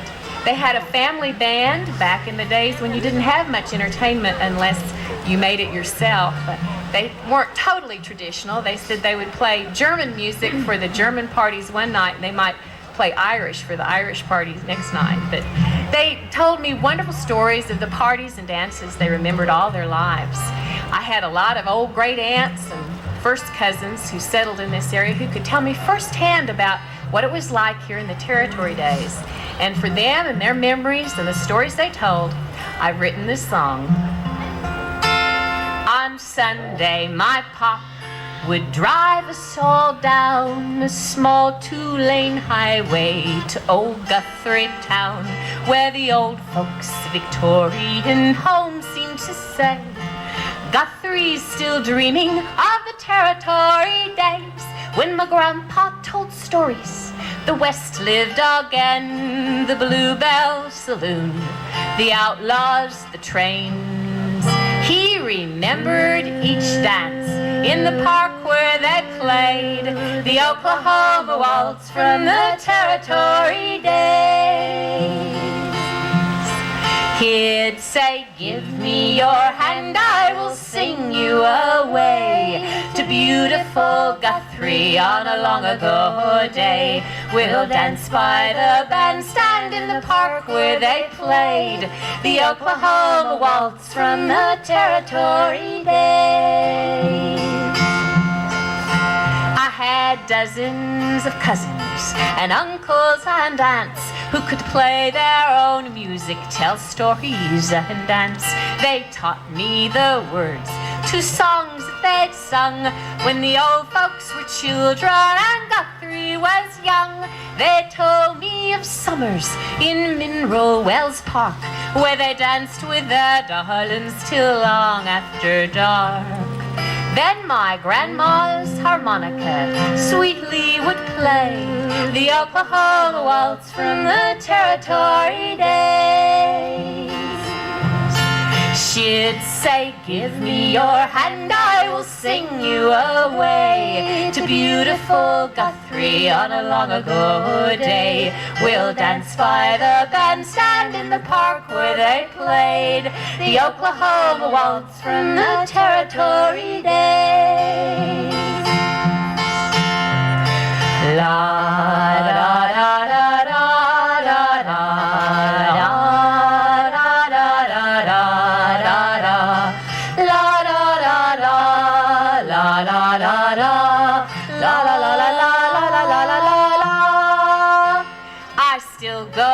Guthrie, though the old family's gone. I walk their brick streets, I whistle their songs. By red sandstone castles we'll stroll hand in hand, where my grandma met my grandpa and a family began. It seems that the gay 1890s might be lingering still down some small crumbling street. There behind a lace curtain in a great window bay lives the love and the laughter of the territory days. Come and give me your hand, I will sing you away to beautiful Guthrie on a long ago day. We'll dance by the bandstand in the park where they played the Oklahoma waltz from the territory days. The Oklahoma waltz from the territory days. Oklahoma waltz. Thank you. Thank you very much. The next song I'm going to do is one that we sang a lot during the centennial, and it's the story of Joe's Mule. Now, we talk a lot about stories that are handed down. This is a story that was told by my great-grandfather who made the land run into this area. He rode a horse into Oklahoma City on April 22nd, 1889, and he said he spent the first night in a buffalo wallow between where City Hall was and the North Canadian River. Every year when the Arts Festival comes around and sometimes it rains quite a bit, this area, once again, you can kind of see the old buffalo wallow as it was, because it was just about this area where they camped that first night. And it has been said by historians that the story of Joe's Mule is perhaps the single most famous incident of the land run into Oklahoma City. Now, it's said that there's many explanations for what the Joe's Mule really meant. But the cry of, "Oh Joe, here's your mule," was adopted by the 89ers as their shout. And if you've ever been to the 1889er Society or met descendants of those who made the land run, many of them tell their own stories about Joe and his famous mule. Now, no one knows who Joe was. Some say he was just a myth, but my grandfather and others who were here then say it really happened the night before the land run, when thousands of strangers from all over the world camped in the wilderness of Indian Territory, and a mule broke loose and went running through that camp. And as the mule ran by, everybody turned out in the pioneer spirit to chase that mule. And they'd shout as the mule went by, "Oh Joe, here's your mule." They liked that shout so much that the 89ers did adopt it as their own, and they shouted it all night long. It was kind of like the wave at a football game. They were just having fun, and it was said that the night of April 22nd, when 10,000 people swarmed into this area, settled here to stake their claim, that you could hear that shout for 100 miles across the new territory. "Oh Joe, here's your mule." Now, I know that those pioneer ancestors are listening tonight in their little soddies in the clouds, and they would like to hear their shout again in the land that they love. I know some of you know the 89er shout, and if you'll help me when it comes around, I need some help from you on this. It goes, "Oh Joe, here's your mule. Oh Joe, come get the fool. Oh Joe, here's your mule. You gotta make the run in the morning." Anita's going to help me on the jaw harp. We've recorded this. She's one of Oklahoma's few studio jaw harp musicians, and she is playing on the tape. So if you'll help me chase that old mule, I'll take you back to that night over 100 years ago, when thousands camped in the wilderness of Indian Territory, awaiting the great event the next day, the night of Easter Sunday, 1889. We had 15,000 campfires lit on the southern edge of the Cherokee Strip. Check your saddle, check your bit, you make the run in the morning. Joe sold out he owned, brought mama and the babies away from home. Their big black mule began to run. We all shout this morning. We shouted, "Oh Joe, here's your mule. Oh Joe, come get the fool. Oh Joe, here's your mule. You gotta make the run in the morning." U.S. Marshals were keeping the peace. Cavalry joined the search for the beast. Folks turned out up and down the creek to chase Joe's mule till morning. We shouted, "Oh Joe, here's your mule. Oh Joe, come get the fool. Oh Joe, here's your mule. You gotta make the run in the morning." It was nearly noon, now it was nearly time. A shout went up. What'd they find? Joe's mule was pawing the starting line, trying to make the run in the morning. They shouted, "Oh Joe, here's your mule. Oh Joe, come get the fool. Oh Joe, here's your mule. You gotta make the run in the morning." Joe jumped on his mule as a pistol shot. Joe and his mule, they couldn't be stopped. They ran on after, the horses dropped, and they led the run that morning. Then that mule tossed Joe, but Joe didn't quit. He drove his stake where the earth was gritty. Joe won his farm, and it sure was pretty. Joe's mule ran on and founded Oklahoma City. 10,000 people camped that night right here at the Oklahoma Township site. From 10 to 10 all through the night, you could hear them shout till morning. We shouted, "Oh Joe, here's your mule. Oh Joe, come get the fool. Oh Joe, here's your mule. You gotta make the run in the morning."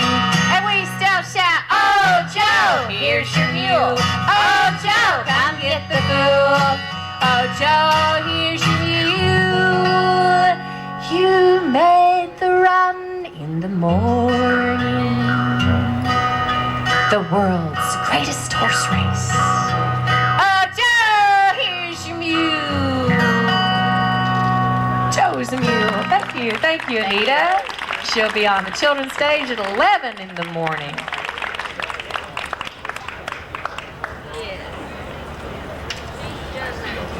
In addition to the jaw harp, hear her play the auto harp, spoons, and several other things.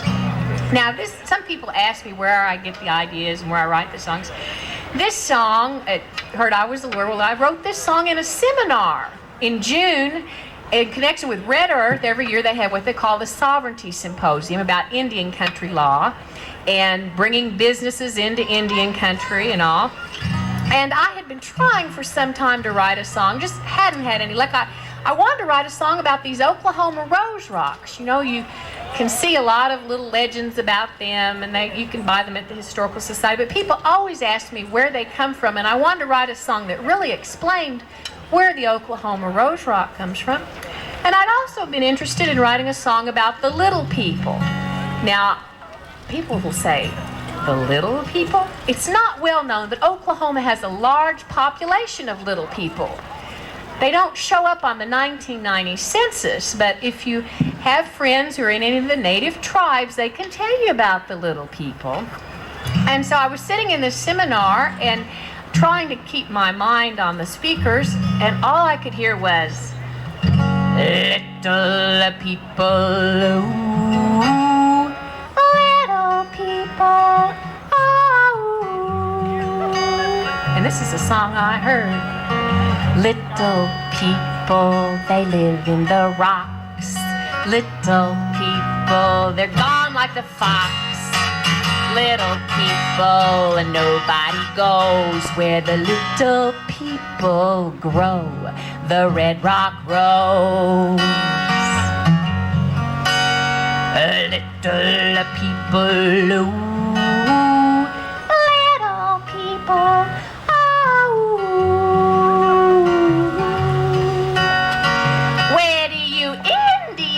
"Get these rocks," said the visitor man. "Came from New York. They're bare-eyed crystals. I bought lots of those, but I've never seen anyone grow a red rock rose." bet these little roses are made in Japan. A woman raised her red-brown hand. She said, in the cross timbers, nobody goes where the little people grow. The Red Rock Road. She said, little people, they live in the rocks.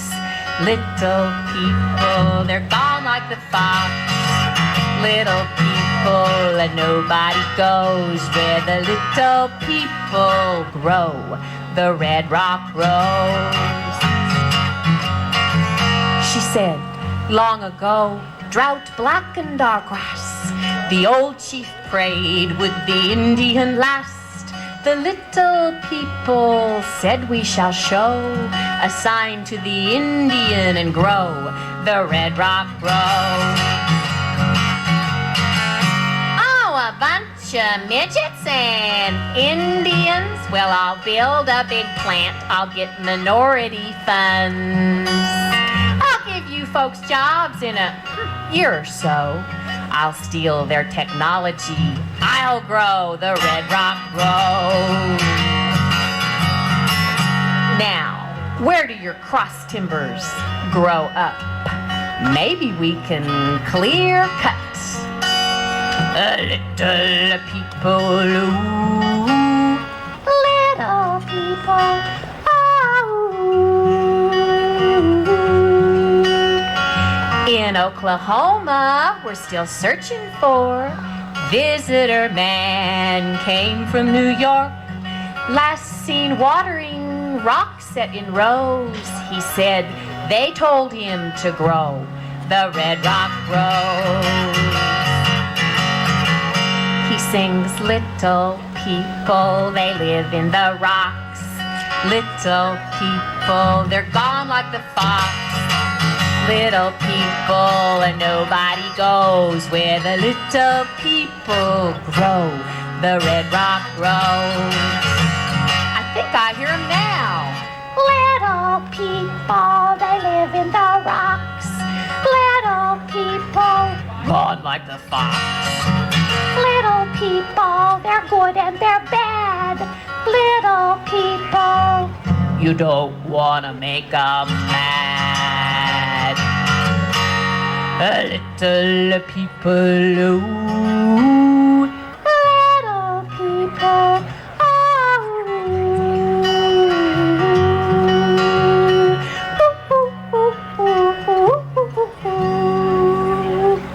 Little people. Thank you.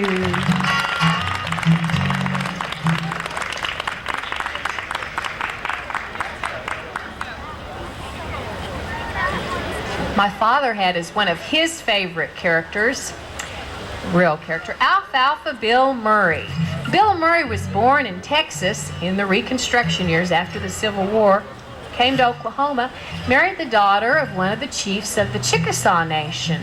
And it was in the time around the Indian Territory days that he learned a lot about Oklahoma land titles.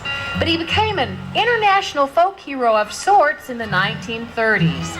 In a dispute with Texas, the governor of Texas, Ross Sterling, in what was known as the Bridge War. My father used to tell me about the Bridge War, and when I was a child, it was kind of a David and Goliath story. Newspaper reporters, writers came from all over the world and flocked to the shores of the Red River and camped out there for days. Kind of a marathon event, sort of like Senate hearings nowadays, to see if Little Dust Bowl, Oklahoma would really go to war with the state of Texas. Back in the Depression, hardship everywhere. The governor of Texas was a highway millionaire. And where that old Red River flows through its high clay ridge, to get across you had to pay Texans at the bridge. Born Toadsuck, Texas, Bill Murray headed north. Moved to Oklahoma, improved his life, of course, If he hadn't crossed that toll bridge, Bill Murray realized his family'd be a picking Texas cotton all their lives. As Oklahoma's governor, Bill opened Bridges 3, so folks rich and poor could leave Texas now for free. Governor Sterling's Rangers moved north and seized control of that mighty old Red River to enforce their Texas toll. 1931, Texas was the biggest state. What Texas millions couldn't buy, Texas guns could take. Alfalfa Bill said, get your guns, we've got to take our stand. We'll go to war with Texas if we must defend our land. The eyes of the nation turned to that river ridge. Sterling told his Rangers, barricade the bridge. From the governor's mansion, Bill called out the National Guard, plowed up that Texas toll road, prepared to go to war. Texans are no strangers to land grabs, you know. They took the Lone Star State away from Mexico. Bill knew the river to its southern boundary line belonged to Oklahoma since Napoleonic times. Along that old Red River, Bill's armies pitched their tents. Bill vowed, we'll fight before we'll pay a Texas cent. Texas Rangers' gunfire sounded in reply. The siege became a standoff. The 7th day went by. July 25th, 1931. Alfalfa Bill took his stand in the Red River sun. Horse pistol at his side, mustache handlebar. Texas looked across that bridge. This is what they saw. They saw Indians who weren't about to lose their land again. Roughnecks from oil wells, farmers from the plains, pioneers who won their land in the Oklahoma run. Texas saw the barrels of their Oklahoma guns. Women folk crossed that bridge and dared those men to shoot. An old Confederate soldier wore his battered army boots. Cowboys from the Cimarron, volunteers from town, and when the sun had set that day, Texas had backed down. Happy ending. So, if you're tired of hearing Texans are so tough, remember Alfalfa Bill on the Red River Bluff. And when you cross those bridges, you can almost see the ghost of old Alfalfa Bill who set the river free. 1931, Texas was the biggest state. What Texas millions couldn't buy, Texas guns could take. Alfalfa Bill said, get your guns, we've got to take our stand. We'll go to war with Texas if we must defend our land. Alfalfa Bill. Thank you, guys. Thank you very much. Thanks to the Arts Council, the libraries, and all the volunteers for helping today. I'm glad that Teresa Black, and once again, give Teresa a big hand. Teresa mentioned that tonight's portion is funded in part by the Metropolitan Library System. So please tell the folks at the Metropolitan Library how you appreciate what they've done. Now, I'll shift over to this one, since the mic's already set up. Talking about Oklahoma and our traditions, we had one of the most famous, what we call Tin Pan Alley. He's the man that they created the Western music genre of the horse opera or the singing cowboy movie, and his name was, of course, Gene Autry. And he did. When evening chores are over at our ranch house on the plains, and all I have to do is lay around, I saddle up my pony and I ride off down the draw to watch that desert sun go down.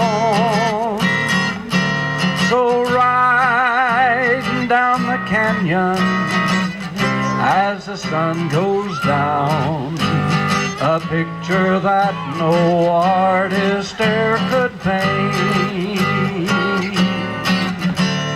White-faced cattle lowing on a mountainside. I hear a coyote howling for its mate. Well, cactus plants are blooming, sagebrush everywhere. Granite spires are standing all around. So I'll tell you folks, it's heaven to be riding down the trail when that desert sun goes down. When that desert sun goes down.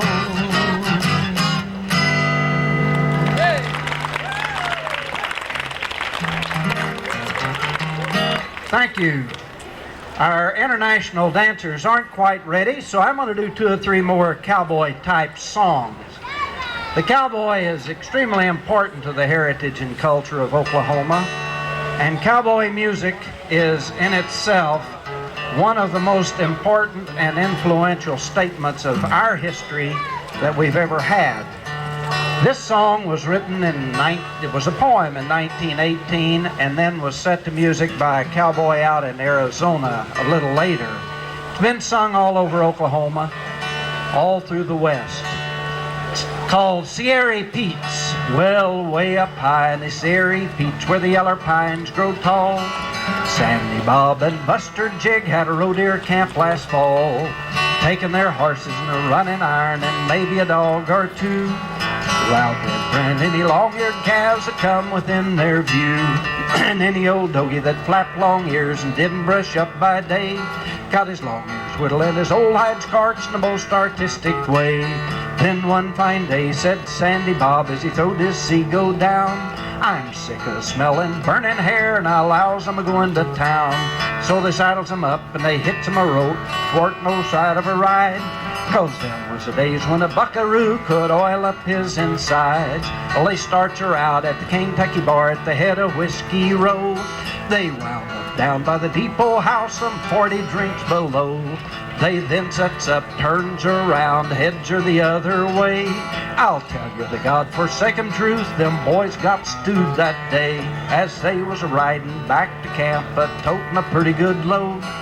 Who should they meet but the devil himself come prancing down the road. Says he, ornery cowboy skunk, you better hunt up your hole, 'cause I've come up from Hell's Rim Rock to gather in your soul.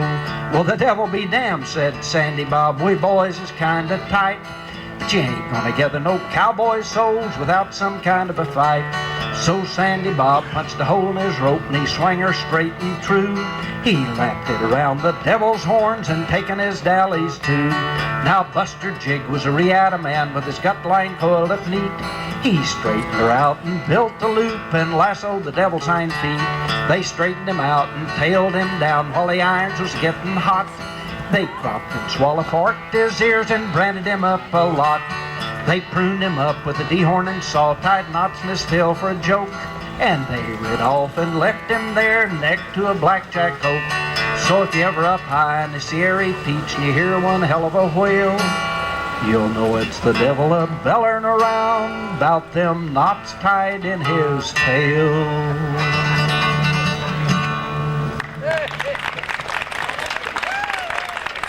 A little cowboy music. A little more cowboy music.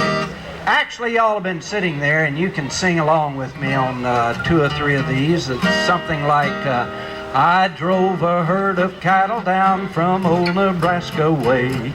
That's how I come to be in the state of Iowa. I met a gal in Iowa, her eyes were big and blue. I asked her what her name was, she said Sioux City Sue. Sioux City Sue, come on, Sioux City Sue. Your hair is red, your eyes are blue, I'd swap my horse and dog for you, oh Sioux City Sue. Sioux City Sue, there ain't no gal as true as my sweet Sioux City Sue. I just about heard you on that, and I can tell by the color of your hair that many of you know this particular song. So sing along. It's far more fun and it's much better for your health if you sing along. So, Sioux City Sue, Sioux City Sue, your hair is red, your eyes are blue, I'd swap my horse and dog for you. Oh, Sioux City Sue, Sioux City Sue, there ain't no gal as true as my sweet Sioux City Sue.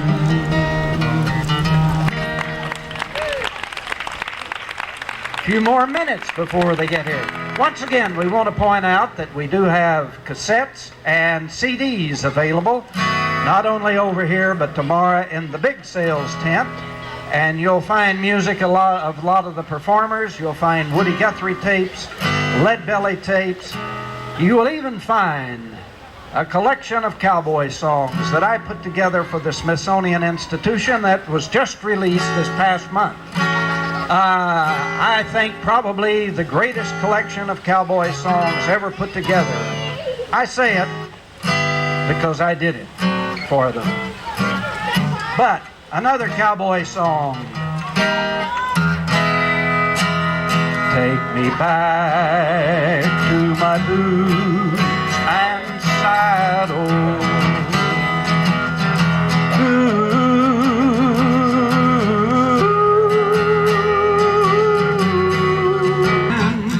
Let me be by myself in the evening breeze. Listen to the murmur of the cottonwood trees. Send me off forever, but I ask you please, don't fence me in, just turn me loose. Let me straddle my own saddle underneath the western sky. On my cayuse, let me wander over yonder till I see the mountains rise. I want to ride to the ridge where the west commences, gaze at the moon until I lose my senses. Can't look at hobbles and I can't stand fences. Don't fence me in, no, don't fence me in. Since I wandered from my home in the Oklahoma hills where I was born, many a page in life has turned, many a lesson I have learned, while in those hills I still belong. So way down yonder in the Indian Nation, I ride my pony on the reservation in the Oklahoma hills where I was born. Way down yonder in the Indian Nation, the cowboy's life is my occupation in the Oklahoma hills where I was born. But as I sit here today, many a mile I am away from the place where I rode my pony through the draw, where the oak and blackjack trees kiss the playful prairie breeze. It's in those hills where I belong. So way down yonder in the Indian Nation, I ride my pony on the reservation in the Oklahoma hills where I belong.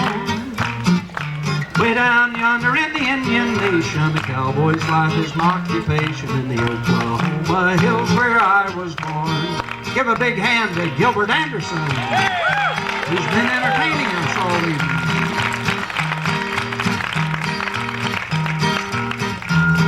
I turn life a page to the land of the great Osage, in the Oklahoma hills where I was born, where the black oil rose and flows and the snow white cotton grows. It's in those hills where I belong. So way down yonder in the Indian Nation, I ride my pony on the reservation in the Oklahoma hills where I was born. Way down yonder in the Indian Nation, the cowboy's life is my occupation. The Oklahoma hills where I was born. While we're in this key, there are other songs I always like to do, like, well, you wouldn't read my letter if I wrote you. You asked me not to call you on the phone, but there's something I'm wanting to tell you. So I wrote it in the words of this song. I didn't know God made honky-tonk angels. I might have known you'd never make a wife. You gave up the only one who ever loved you, and went back to the wild side of life, and went back to that wild side of life. Gilbert Anderson.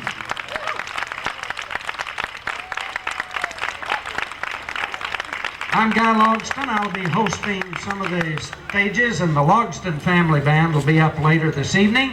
And right now, from Oklahoma City, one of the great interests in the folk field has been in learning the various dances from different countries, different ethnic backgrounds. It's a very popular form of learning and sharing, and it's our privilege this evening to have Oklahoma City's International Folk Dance Club, and they'll be getting some of you to dance with them. Give them a big hand.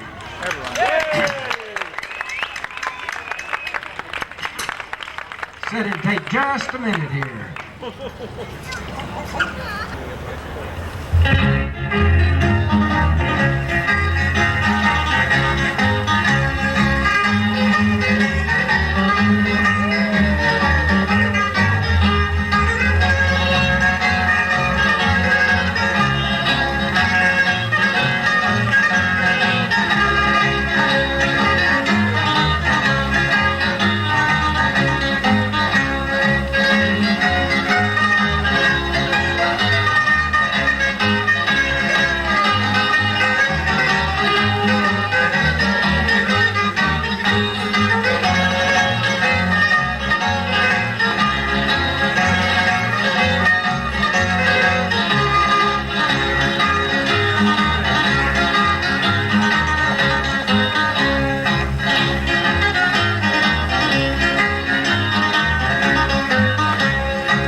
How about that spin and grace and everything else?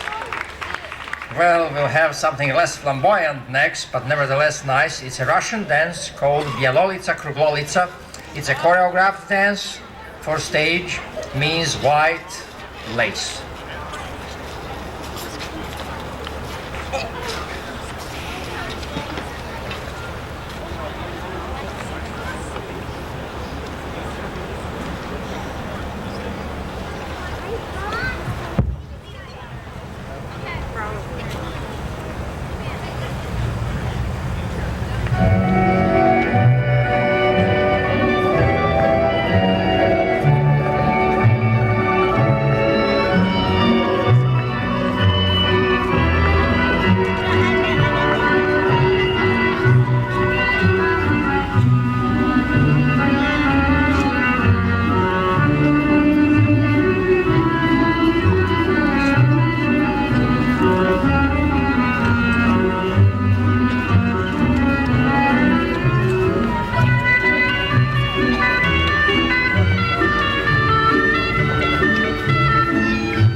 As I said, Oklahoma City folk dancers, Slava dancers, group from the Folk Dance International dancing group from Oklahoma City. We perform on 13th and Dewey in the First Unitarian Church on Monday evenings at 7 o'clock, 7 to 8, beginning classes and beginning dances, and 8 afterwards, dances upon request and some teaching of more advanced dances. We come from various parts of Oklahoma, mainly Oklahoma City area, Edmond, Norman, I myself am from Norman, Chickasha, and so forth. We have quite a variety of costumes here, and I would like to show you some of them. Hungarian, we have Hungarian costume, and we have from Yugoslavia, Croatia and Serbia both, and myself. And I think from South America, most of them are authentic, either pieces brought here or made according to recipes. Yeah, so Romanian, wow, there is a Romanian, that's right, bravo.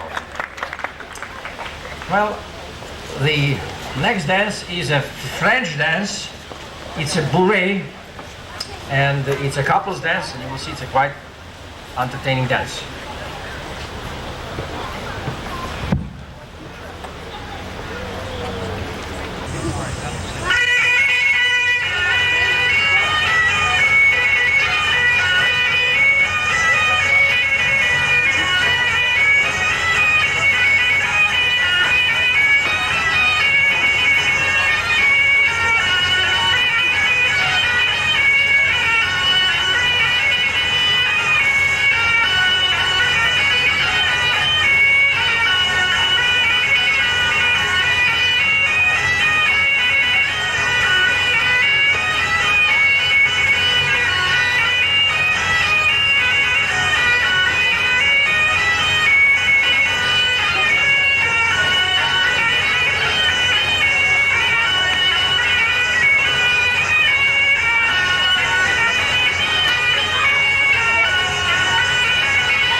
The most fun is actually doing it.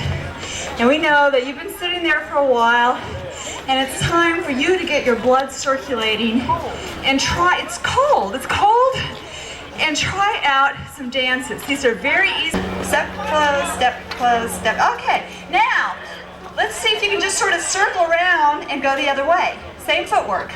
Don't change your feet, just decide you want to go the other way. Okay. Great. You just slowly use that step to turn around with. Yeah, nothing fancy. Okay, then the music is going to change. And I'm going to have one of the men start off. How about John this time? And John is going to run out to any of the women. You can pick anyone he wants. And he's going to swing that person. Just sort of an arm swing. And he can swing as many other women as he has time. Probably about time for 8, maybe, you know. Yeah, depends how fast you are. Order's not important. And he gets back in line and we do it again. Now, the person who he swung first is going to be it next time. That person, that woman gets to start off and she gets to pick any man that she wants. And thus we go back and forth. So you need to remember, if you're the first one that swung, you need to remember that. You could be it next time. That's the whole dance. This is from Greece and it's called Mitouritsa. Okay, so we're going to start moving to your right. Those little step close steps.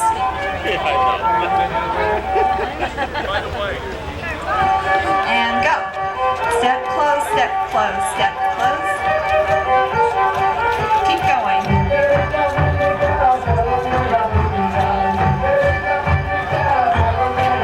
Okay, let's go the other way. Okay, John.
Was the Hispanic, or the Mexican-American population, not only in agriculture in the 19th century, but in foods, in clothing, and in celebration. In Oklahoma City and Tulsa and other communities, each year in September, the Spanish Heritage Week is held. Mexican Independence Day is recognized. So the Hispanic Mexican-American tradition is alive and well in Oklahoma. And from here in Oklahoma City, it is a great pleasure to introduce the Norteño Lopez Band. Frank Lopez and family.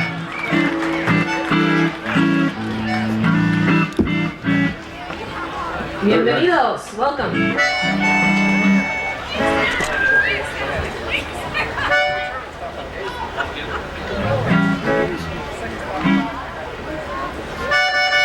Can you hear that all right?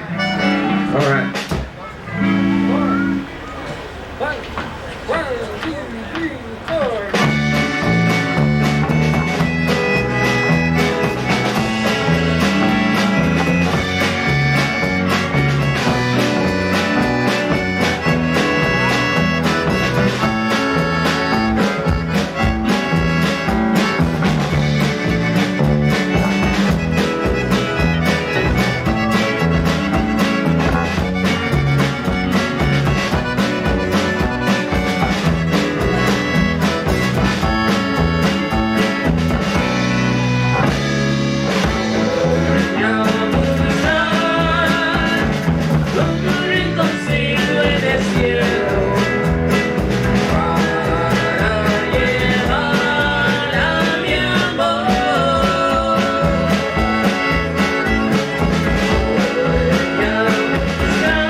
el cielo para escondernos tú y yo. Un rinconcito en el cielo, juntos unidos los dos, y cuando caiga la noche, te daré mi amor.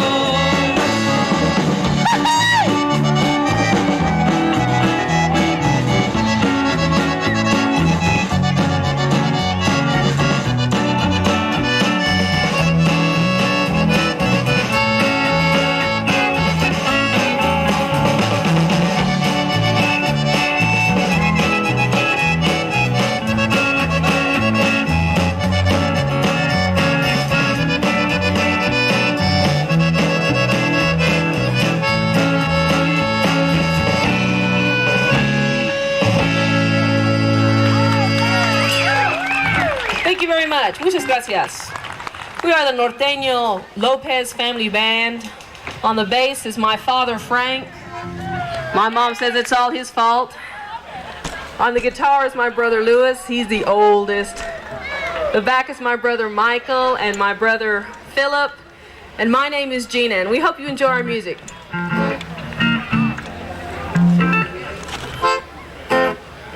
Something a little bilingual for you. One, two. Hey baby, ¿qué pasó? Ahora was your only vato. Hey baby, ¿qué pasó? Please don't leave me de ese modo. Come on baby, turn around.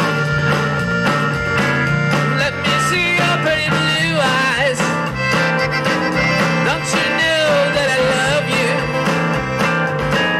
Please don't leave me this modo.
big hand for the solid gold dancers.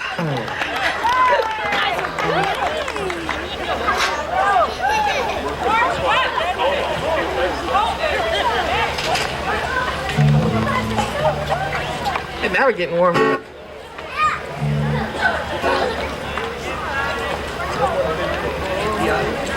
To change a little bit of rhythm, what you were listening to is a ranchero beat, and that's pretty close to country.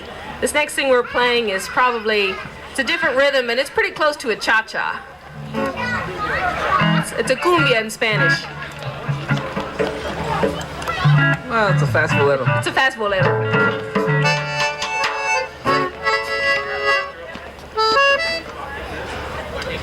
Can you turn the monitor up on the accordion a little bit? They said they can't hear it up here.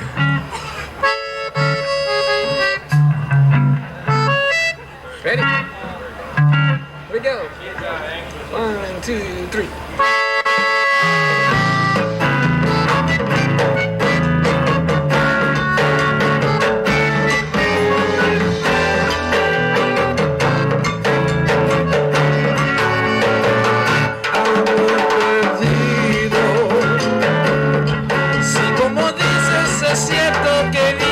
Dichosa sin mí, vive dichosa. Quizá tus brazos tener la fortuna que yo no te di. Hoy me confieso que por tu parte nunca fuiste mía, ni tú para mí, ni tú para mí, ni yo para ti. Todo fue un juego, yo puse en la apuesta, yo puse y perdí. Fue un juego y yo perdí, y esa es mi suerte. ¿Qué más puede decirte, buen jugador? Tú vives más feliz, y esa es tu suerte. ¿Qué más puede decirte un trovador? Vive tranquila. No es necesario que cuando te pases me digas adiós. No estoy de olvido. Y por mi madre que no te aborrezco, ni guardo rencor. Al contrario, yo contigo te doy un aplauso al placer y al amor que vive a placer.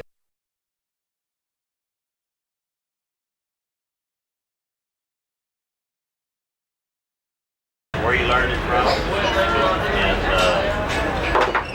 are you local or? Yeah, Guthrie. Out of Guthrie. And you've been doing this how long? 15 years. 15 years. And you learned it through yourself or another person? I went to a trade school, and I realized that just the main goal of traveling as much as possible. How many do you actually put out? We build probably in our shop about 45 saddles. You have a big demand for any special saddles? Any The majority of my customers still are working cavalry. I send probably most of my work to a lot of saddles to ranches up in Kansas, saddles to Nevada. New Mexico's been pretty good. Texas, and we're just opening up. How long does it actually take to make one saddle of a typical saddle? Nothing special out of it. My plain saddles usually take me on a custom order basis about 60 hours. 60 hours. And you tool and die all the stuff that you put on? We do all our own work. All my carving is all done free. Sounds very interesting. And this is one you made down here? Yeah, this is one we made about 6 years ago. One I made for myself, 100 different flowers. flower. Pretty. And John, do you make the tree as well? No, sir. All my trees are custom made for me by a man in Oakley, Idaho. Well, could you describe the tree and how that's made then? Yes, sir. Would you like a plain one first? Yeah. This is what your base tree basically is. What it is, it's a combination of different pieces of wood. This part here is called the saddle tree bar. It's made out of one piece of wood. It's cut out on a bandsaw and sanded with a twist to the horse already in it. Okay, your candle is one piece of wood that's taken to a bandsaw and sanded. The fork here is three different pieces of wood. Each is a cross-grain lamination for strength. After this, every piece has been sanded. It's all put together in the wood. They're all glued and screwed together. After it's set and let dry, they'll coat it with a waterproofing coating. And they'll take green cowhide, take the hair off, right off the cow, take the hair off and flesh the inside, and wash it, all the impurities out, and they'll take it and drape your hide over your saddle tree and cut it to fit the tree. Everything on it is hand sewn with rawhide again.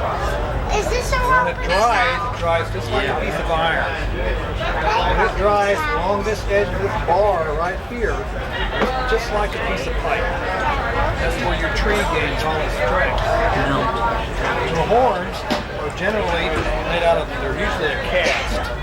And these are inserted, this front, this swell is routed down. They're usually a what, John? They're a cast. Bronze or malleable iron. It's inserted into this front. And then it's covered too with rawhide at the same time. This here, this tree, what we call a wood post. This one here is actually the same piece of wood as the front is. In the older days, all your trees, when they first started making saddle trees, the western saddle started to develop. The horns were all made as a party in front. This became known as the fork of the saddle because they used to take the fork of a tree. And then your horn would be the main part, your side would be your off part. This has all been laminated. This is all laminated 3 or 4 times to give it more strength because this horn is actually part of your wood. This has all been covered the same way. The basis of your saddle that we have here is probably one of the most important parts of your saddle, the crown seat. Now this is all, there are 8 different pieces of leather in this seat right here alone. Each piece is shaped, smoothed out, thinned down, another piece will go on top of it. What it does, it allows you to shape that seat the way you want it to be shaped at the end. Your seats need to have a little bit of rise, but they also need to be narrow, where it's comfortable, where it does not spread you out when you're riding. Important here, it's also important back here when you sit. You need to take into consideration you don't want your front too high, or it puts your weight predominantly in the back, where it puts too much weight on your horse's kidneys. You don't want it too high up here also because you want to be able to move with your horse and get with your horse when he's moving and when he's performing. So there's a lot of different variables coming into contact. Now, the materials that you're using, not the rawhide that went into the tree, but all the other leather materials you're using, do you buy that from a supplier that caters? I buy direct from the tannery. Uh-huh. And all my hides are tanned in the United States. I buy direct from the tannery. And your leather will come in what's known as a side, which is basically a half a cow. What I use is a vegetable tan skirting leather. It's a natural color because vegetable tans has more working ability. It has no oils that go into it. So you can wet it, you can form it, you can eventually carve it if you want to do so. And where is the supplier that they My tannery? cans are tan. My hides I get out of St. Louis. Probably one of the best tanneries in the United States. There's several smaller tanneries, but their leather is the process is down so well that about all your custom saddle makers use their leather. Now, what tools do you commonly use? There's a wide variety of tools. We're kind of limited in what I brought here. Probably one of the main tools that you will use is a round knife. This one here was custom made by a guy in southern Arizona. You want a knife that's got good steel in it, that you can sharpen fairly easily. It's got a good ring to it.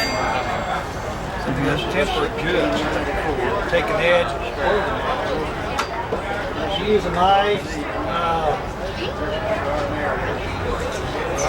Knives are probably one of the main tools that you will use. You have different tools. You have different hole punches. You have a swing punch. These come in different sizes, from small to large hole punch. And this is basically what you'll use when you need to punch a hole in something. It's just basically like a little knife to sit around. Show them your antler horn that you're using to work on it down with it. This little rub stick right here, it's just a horn off an antler. I've got about 8 of these, all shaped different. What you'll use this for is when you glue something down and you want to smooth it down, your glue works on contact with pressure. And also though, to work the wrinkle out, you can take your rub stick and you smooth out your leather. When you glue the piece in here, which is your gullet, you take this and work your leather down and work any wrinkles out. Leather is really neat. It's got properties when it's wet. You can take it, and if you have a wrinkle, you can take and press those wrinkles together and they'll disappear. You won't even be able to see your lines because you can mold the way the pores are. Right. Now, what kind of glue do you use? It's a contact cement. It's mainly used, especially for the saddle and shoe industry. The older saddle makers, before they developed good glues, used to use wheat paste, and it had good sticking properties. When it dried, it popped loose, but that's all they had to use. It was good. In order to put like a brown thing on, you had to put one layer on, then you had to let that paste dry, then you could shave it, then you could paste your other layer. With the glues we have today now, you can put one on, shape it, and put another layer on it. Instead of spending 3 hours on this, it would have taken me about 2 days.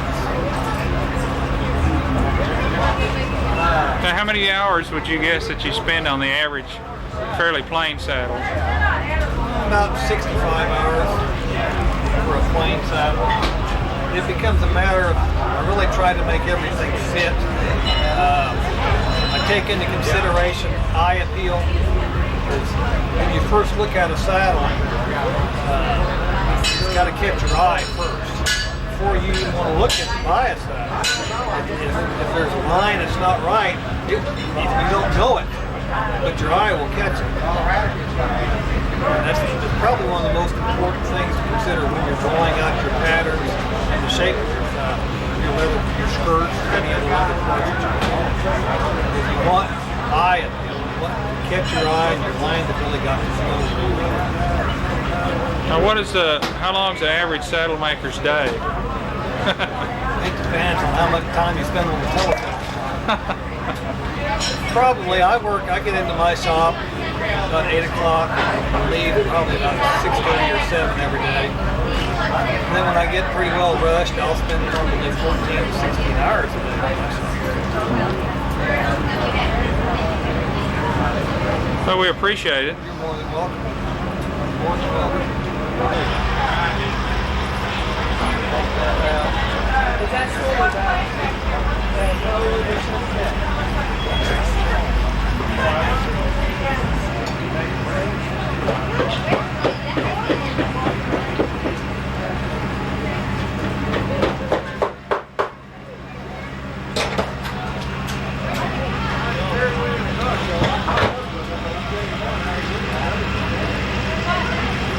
How long you been making brooms?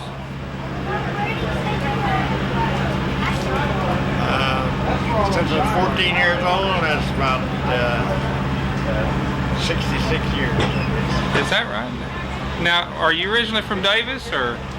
Yeah, I was born out north of Davis, 1910. See the brooms over here? Well, now, did you work in the broom corn when it was being raised in that area? Yes, I did. Were you? My dad grew broom corn, and That's what you like? couldn't sell it, so he moved to Davis. Now, Later on, in 1990, we moved out to Davis.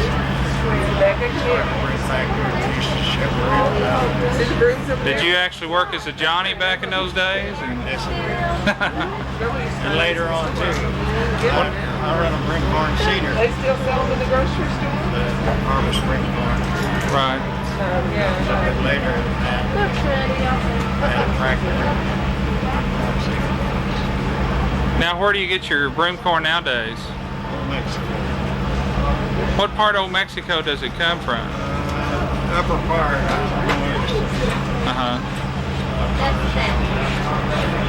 You used to get it from whereabouts, though, in terms of the market? Yeah. Well, what do you do first when you're getting ready to make your broom? In terms of the corn, that is. Yeah, you can get the corn already. You have to dampen the corn. Wire cut. So I was ready to, like I dampened it this morning. And ready to make broom. And then what's the next step after that? Put the handle in there. Now, you making your own handles? No. So we buy our handles. We're a national brand. I see.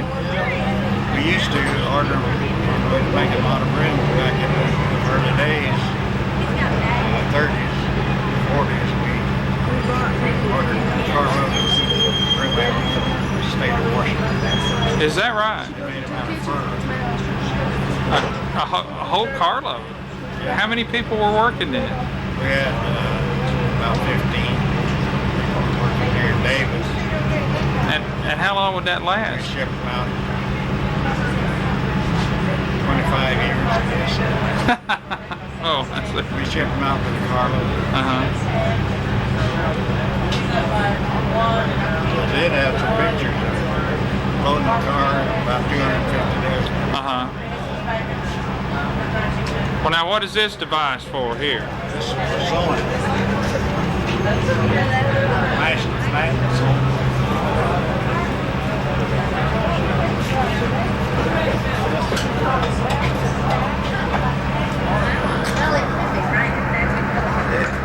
They were around, made on those around.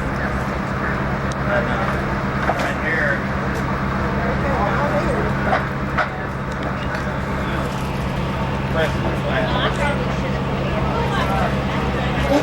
Saw that first string on there. Then you raise it up. And sew another string.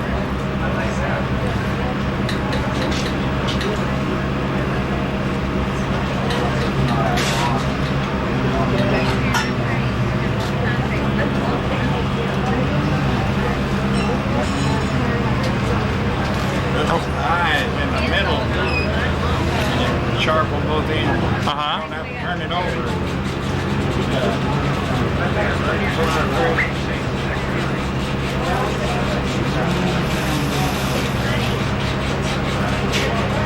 Now, do you call that needle an awl, or is that just a needle? Needle. Okay. Sewing needle.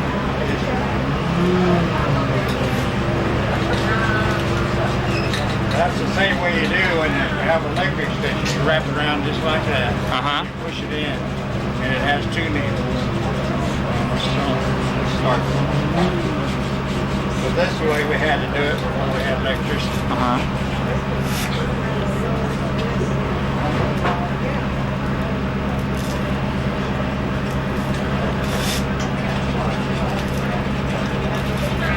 Now you're using nylon there? Is that what that is? Well, it's rayon or nylon. What did you use in the earlier days when you were? It was pretty strong.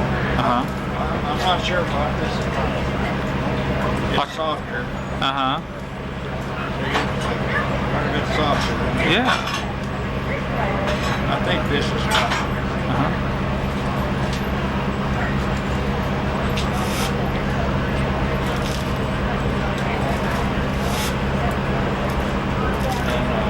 That concentrate is not as hard on your electric needles. You know, needles, they all have eyes in them. It has a looper that throws it over the needle, and the eye catches it, closes it, and pulls it back through. And this thread here wears your needle a lot faster.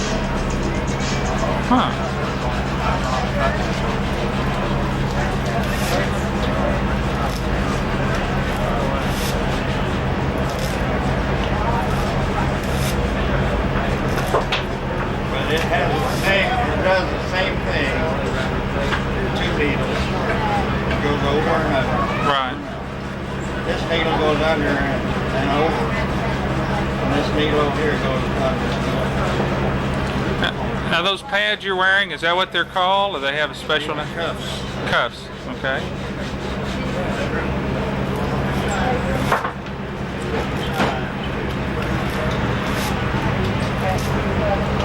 That's what I had to go to Kentucky to find this machine. Is that right? We had a machine like this when I was about 5 when my dad started. He had a machine like that when my dad started. How old do you think that one is? Oh, it's got 1878. Might be around 100 years old. Yeah.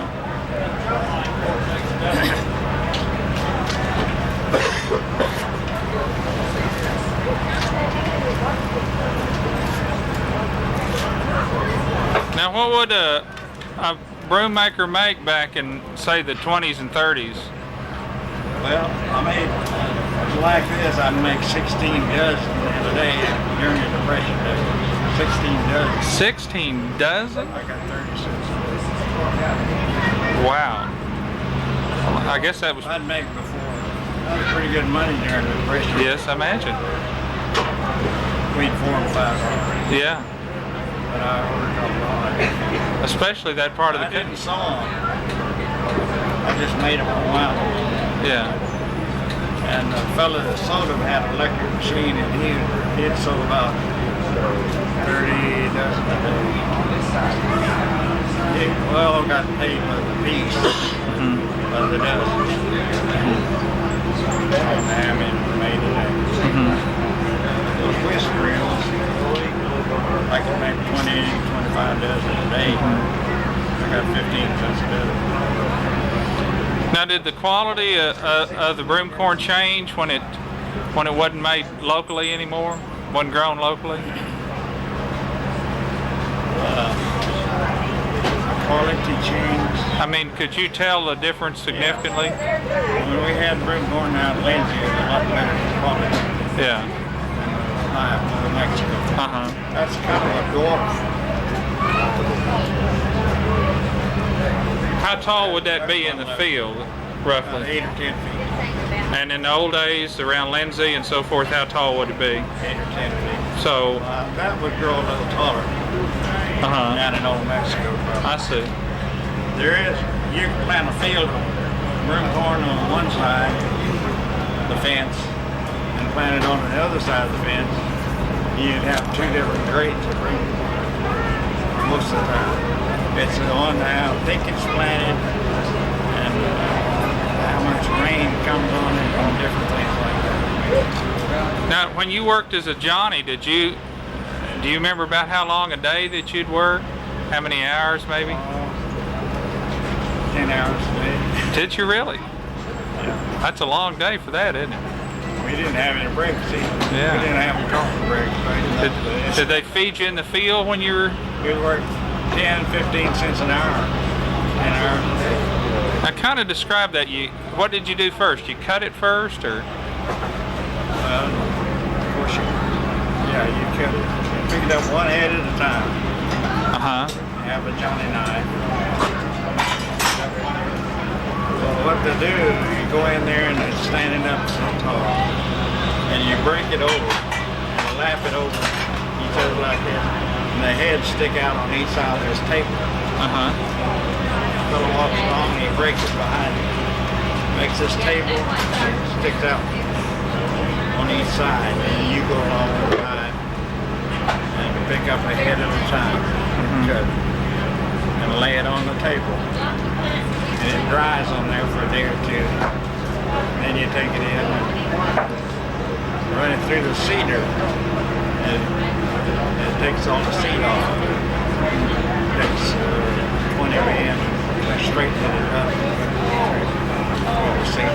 Cedar run by. Was that an hourly wage that folks earned doing that? Yeah. Yeah. Hourly wage on seeding it. Went on and harvesting it like that. You get about maybe 15 cents an hour. And maybe later on, next time, maybe make about 20 cents. Then later on, back in 50s or 60s, they got more than that. I don't understand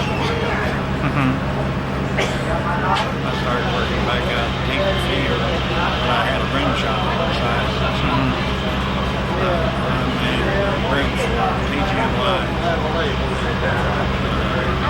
600 or so TGNY. I made wish brooms and more.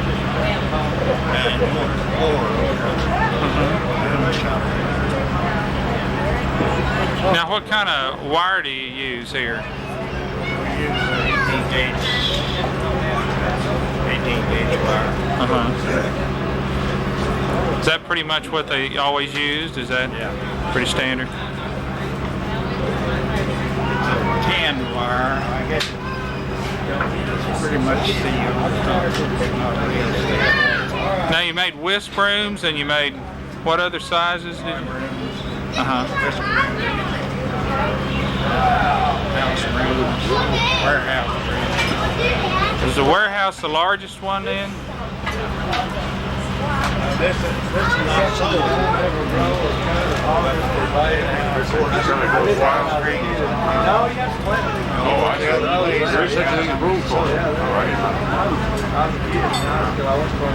This is a heavy bag.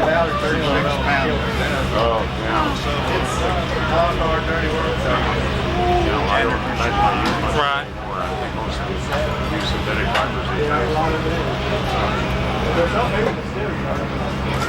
And we made a lady decorate some of them. My wife helped decorate some of them. You want a broom, corn broom? And they have. We know where the word broom comes from. Excuse me, man. This is called a fireplace.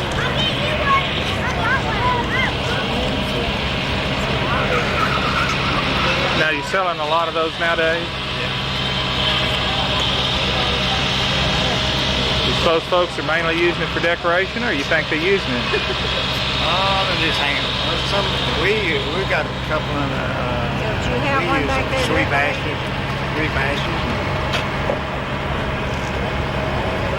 Some of them just hang them up there for decoration. Well, I want to ask you now one other thing. Now, do you get rich in the broom making business, or? Mainly I just show people how they used to be made. We make quite a few down here. All out. Well, I appreciate it. I'm retired.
Get this one out.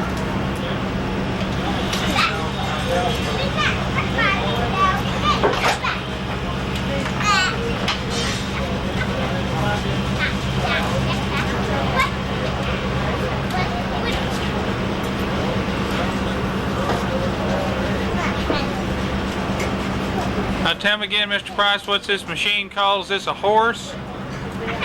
Press. Just called a press? Okay. Okay. Presses it flat.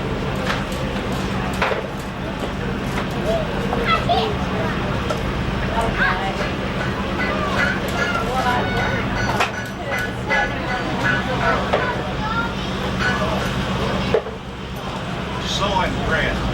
Let's see.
It's a pretty good haircut.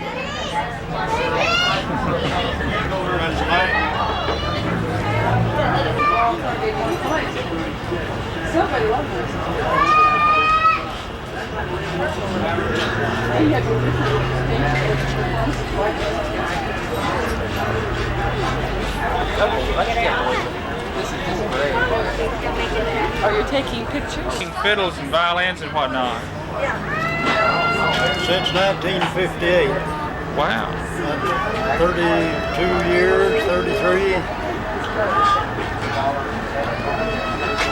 And how did you begin to make them? Did you have somebody that you work with? Or? I had an uncle that lived in Denver, Colorado.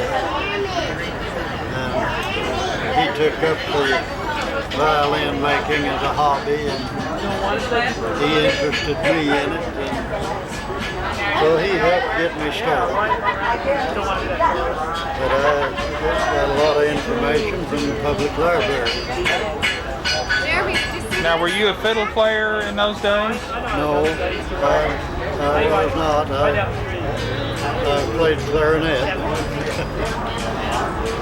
No, I wasn't a fiddle player, and I didn't learn to play until after I made one. And then I learned very little, so Well, now where do you get your supplies? Most of them, that is.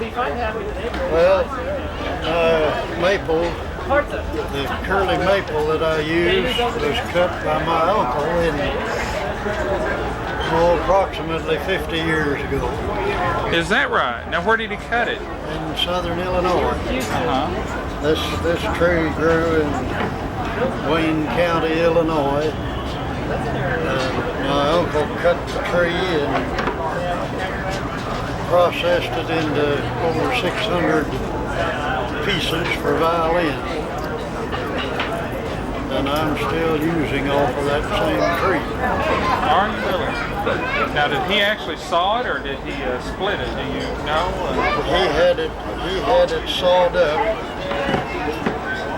This is a piece that's it's sawed up into the violin length and the wedge shape. No, you can't split this curly maple. It doesn't split. Right. You can split the spruce, but not the maple. Now, what about your spruce? Where have you been using? Where have you been getting it? Well, this spruce comes from the Route National Forest and the Arapahoe National Forest in Colorado. Does it? Hold that up for mine. Yeah, this. Now, once you cut this outline, what are you using to make these holes? Drill press or something? Yeah. Yeah, I set up my drill press with this wedge that's marked in millimeters. In other words, I can stop at any thickness that I want. I'm using this wedge to adjust the drill press. Then I drill this series of holes for the different thicknesses that I want to end up with. So this will be about 2 millimeters around the edge, and then it'll gradually up to nearly 4 millimeters out in the center. So that saves a lot of time from. Yeah. Well, it keeps the bottoming out of these holes guides you to keep you from getting it too thin. Right. If you get it too thin, you've ruined it. Now, show us your forms, if you would. What kind of wood are you using for your forms? Well, these molds can be made out of anything. Now this one's made out of sycamore, but it doesn't make any difference what you make it out of, whether it's redwood or plywood or anything else, just so you make it accurately. Now the mold is made in such a way that you can use just a half pattern, you see. You lay that half pattern on one side, then you can mark out where you're going to trim your blocks. Then you just turn the pattern over for the other side. That keeps it symmetrical. It works better than having just one solid pattern. Now, what's that? Is that a piece of masonite here? Yeah, that's just a piece of formica. Formica, I mean. Well, now, then the next step, of course, is to trim these blocks off that you see here in this mold. Trim them off and start gluing your sides to them. Now this one has the center about glued in place, and this upper rib is glued in place. And then this mold shows the sides completed, with the complete sides glued to the blocks. Now it's ready now for the mold to be removed, and you can put these little linings that go in, and then you can glue the back on. Now, is that a problem to get it out of the mold there? No, it's no problem at all. Slip right out? These are glued to the mold. They're just glued with one tiny drop of glue. So you just run a knife blade in there and they'll pop loose. I see. So how long do you leave them in there? How long do Is that critical at all? Oh, no. No. No. No, this could be, this mold can be taken out anytime after the glue's dry. This one, I've had this one in this situation for several months. Oh.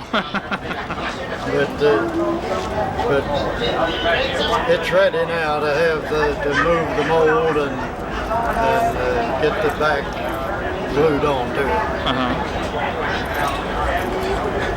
And then, of course, you go from there to the top. The top is completed on the outside first. And these little strips that are called purfling have to be inlaid. Now, are those wooden, the purfling? Yes, they're made out of wood, and it's a layer of white wood and 2 layers of fiber. It's a paper or fiber product. But they can be made all out of wood, for that matter. Now, when you're carving the top, the front of the top, what kind of tools are you using to do that with?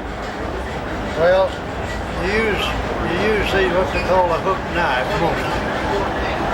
And this knife will get right in there, and you can work things out pretty fast with it. But I just did this on one half in order to show that what these holes are for, the purpose of them. Now, when you get down to where the holes, you're right down to the bottom of them, you get it scraped out smooth, well, then you're about where you're going to end up. At that point, well, you can... Well, now, before you get to that, though, now you're scraping it, though, at that point with a scraper? Yeah, you use these scrapers that are made from an old carpenter saw blade. Yeah, but you're not using sandpaper to do that with? No, you use sandpaper finally, but but these scrapers, if they're good and sharp, they'll take out a pretty good. This one isn't sharp. Now, how often do you have to tend to sharpen this? But the scraping tool takes off the high spots a lot better than sandpaper. So when you get down there, well, then you can sand it out smooth and use your calipers to get the thicknesses right. About done at that point. Now this one over here, you got the back glued to the sides here. Is that the next step? Yeah, this one now has the back and the sides all put together, and it's ready to have the top installed. Now this top, when it's finished, of course, we'll go right on to this. It'll be glued right on in that position. And then it'll be ready to fit the neck to it. Now, what style is this one? Well, this one's a Stradivarius pattern. This particular pattern was a Stradivarius of 1716. The famous Stradivarius known as the Messiah. This is patterned after. Now, what other patterns do you use or styles do you use besides the Stradivarius? Well, I use a Garnerius pattern and a 1694 Stradivarius pattern and a Guadagnini pattern. And then I've got one or two that I've made up myself. I was looking here at the progression of your necks. Yes, this shows the different steps in making the neck.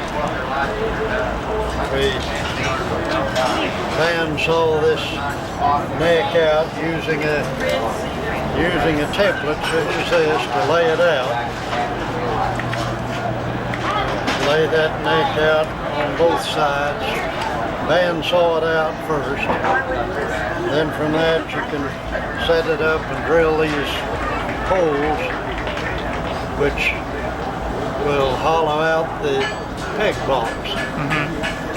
Then the next step here, the peg box is completed, and the carving has started using just a back saw. Now this is rough, and it's not done with anything but just a straight back saw. And the next step is the hand carving of the scroll. So after the scroll has been carved, well then you can finish off the neck by removing all of the excess wood on the handle part of it and get it down to shape to install in the body of the violin. And you're making your own pegs as well? Yes, this little thing shows the different steps in making the peg. Now what kind of wood is that? Well, this is Moradilla, and it's it's a type of rosewood. It's in the rosewood family. But the process here is simply to take a square piece of wood, saw it out, rough it out to shape with a saw. Then you put it on your lathe and start turning it. Turn it down to size and the taper on it. And then the key part, you have to do that by hand or with a grinder, sander. And finally finish polishing it. Got it finished. Now will you leave it natural like that? You won't, right. Yeah, it'll be left just like this finished peg. Well, I wonder if you could show us some of your finished stuff, if you would. Okay.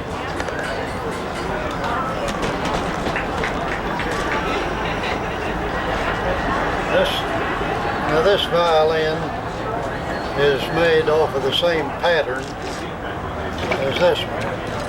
This violin will be, I'm mistaken here, I think this is a strand pattern. Let me look, I'm sure. Yeah, this is my Garnerius pattern. So it was made from this one. Now, is the chin rest made out of that same wood you were talking about earlier? Yeah, this is curly maple. No, the chin rest part. Oh, yeah, this is same as these peg. Moradilla. Well, these pegs are made out of a different wood. They're made out of Bobinga. It's an African wood. Now you make violins and violas and what else? Mandolins, cello. Well, show us one of your mandolins, if you would, please.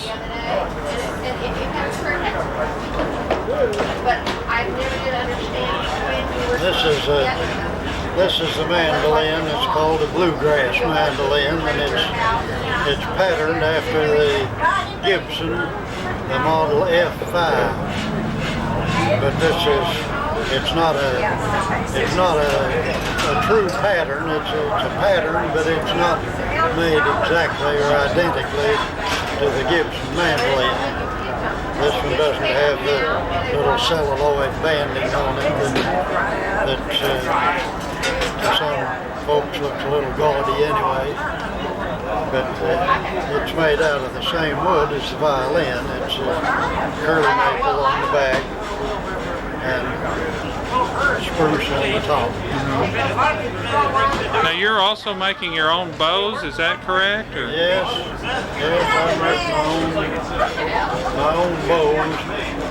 Well, show us one of those, please.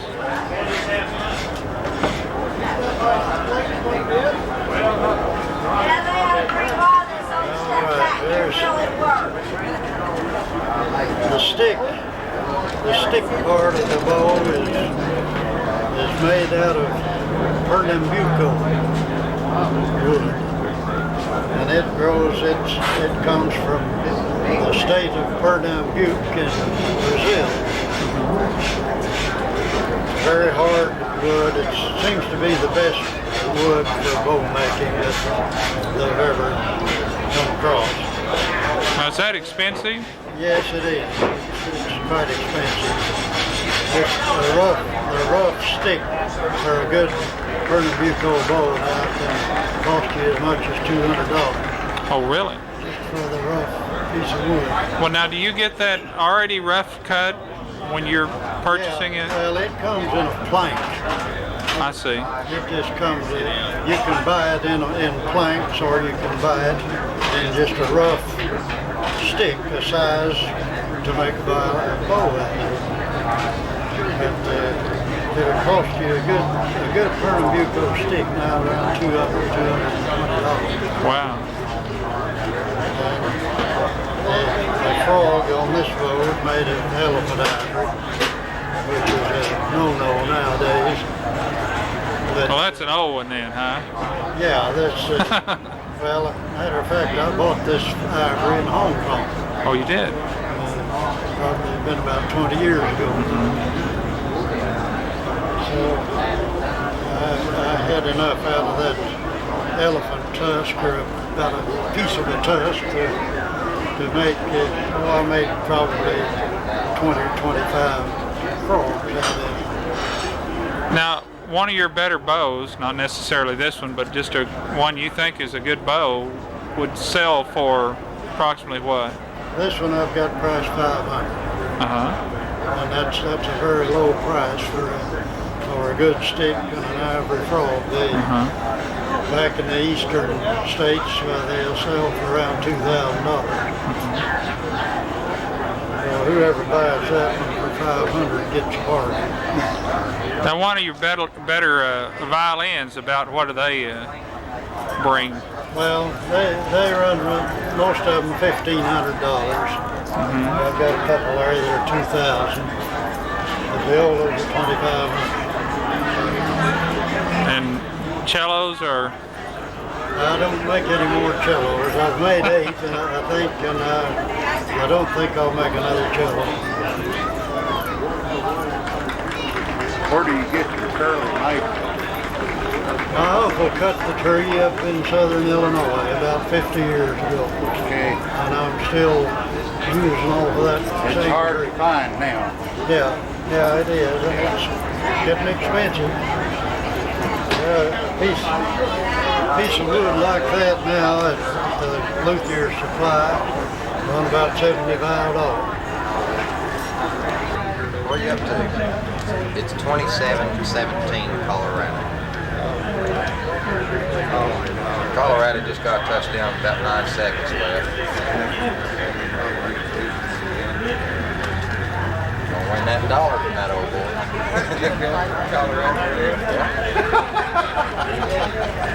That'll warn the great thing. Did y'all collect all these herbs? Most of these came from our farm. And your farm is? 20 miles southwest of Enid. Is there a closer place than Enid? Wacomans. Okay. Now start. Nobody knows where Wacomans is. Oh, I don't know about that. Somebody must. Now I want to ask you about the basket over here. Okay. These are called by a lot of different names. Probably the most common one that I've heard here is horseapple. I call them Osage orange. Some people call them bodog. And the most common use for them is for keep insects away. Keep roaches out of cabins. This is red cedar. But red cedar is a juniper, and these juniper berries are used in seasonings. Are they now? Such as what? Okay, a woman who was here is from Germany. She uses them for sauerkraut. I use them for pot roast. Do you? This is goldenrod. Goldenrod it is not what people are allergic to. People are allergic to ragweed, which is this, which I want to take out of the sack because I'm allergic to it too. But goldenrod makes a nice tea. It's good for the digestion. Okay, all the things here, except for this, are native to Oklahoma. This is not native to Oklahoma, but it grows well here. It grows on our farm. And the reason it grows on our farm is because my husband's ancestors brought it with them. From whereabouts? From Tennessee.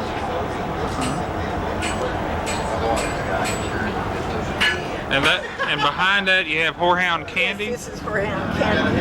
I have a recipe for horehound candy if anybody wants to make it. And then these big fuzzy leaves? Now these are mullein or mullion. And I think some people call it skunk cabbage. Skunk cabbage. Skunk cabbage. Well, now how do you use that?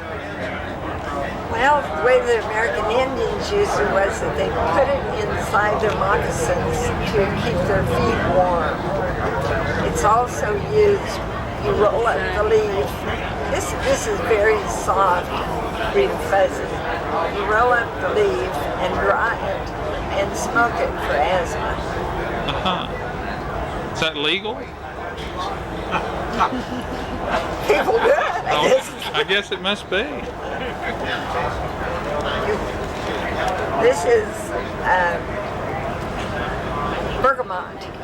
Bergamot is what what grows wild all over the United States. It's what the colonists used as a substitute for tea, and it's called Oswego tea because it was the Oswego Indians that taught them how to use that.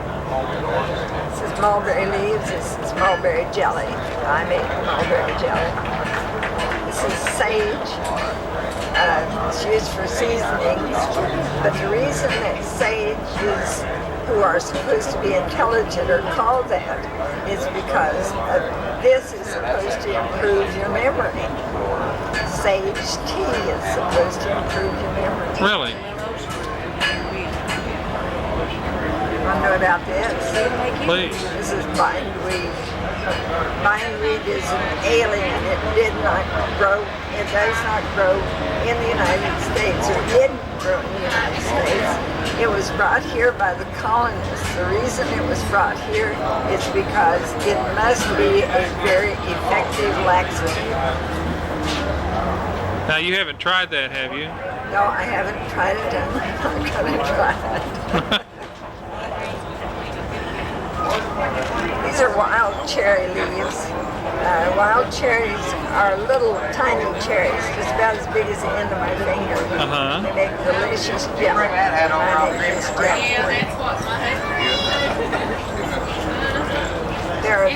There are probably thousands of uses for onion. There's a whole list of uses here. The one I like best is you rub it on your head for baldness. Does that make you bald, or is it? It's supposed to cure you baldness. Cure you? Yeah. Okay. And these eggs were dyed from the skin of onions like this. Wow. It takes a lot of skins to dye.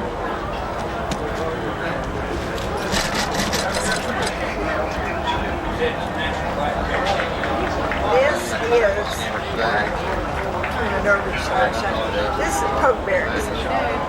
I dyed the dye. I dyed the fabric with the pokeberries.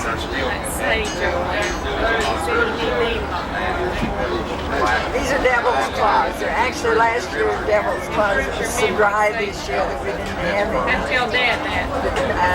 The pioneers to this country use these for pickles when they're young. They just use this part for pickles. Really? Yeah. When they're young, see, they're like this, and then they break open like this. That's that part right there. So does that grow on a vine then? No, it grows on a little bush. A bush? And then your China berries here? Yeah, it's a common name for China berries, but they're also called soap berries. And the reason that they're called soap berries is because they actually do make a kind of soap. It is soaked with water and use it to clean things. Use the water. These are sumac berries, and sumac berries are used for a drink. It tastes kind of like lemonade. Well, no, I thought sumac was poisonous. That's two kinds of sumac. One of them is poison. They call it white sumac. How do you tell the difference? You tell the difference because first the berries are white and this sumac has serrated leaves. The leaves of the other sumac are plain, no serrated, and they grow in wet places. We don't have sumac in our area because poison sumac because we don't get enough rain. But now this isn't poison, right? It's not poison. This is the way the leaves look back here.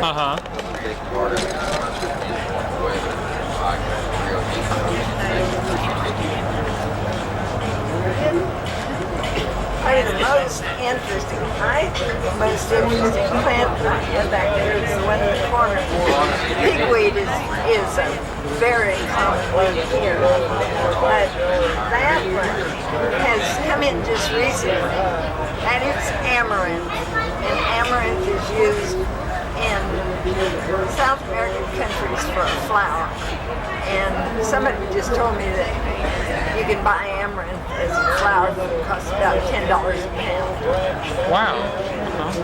I think farmers here can probably raise amaranth and make a good thing out of it. Now, see, you have some poke salad next to it there. Right. I've heard of people eating that. Have you eaten poke salad? Sure, all my life. And it is poison. Yeah. You have to be careful. Some people gargle it. Yeah. So it won't. Now, is that what you do, or? I don't know. I just think it. We've never made ourselves sick. And what do you do with cattails? American Indians used every part of the cattail for food. So that when the tails are young, they ate them like corn on the cob. And the roots, there's a kind of a tender part at the bottom, and they boil it as a vegetable. Well, I'm going to look at your cactus too.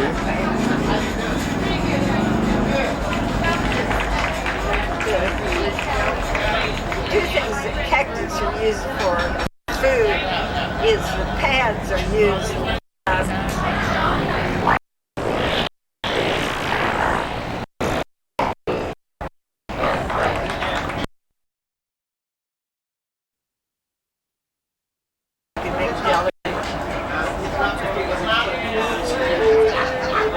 Well, I appreciate it.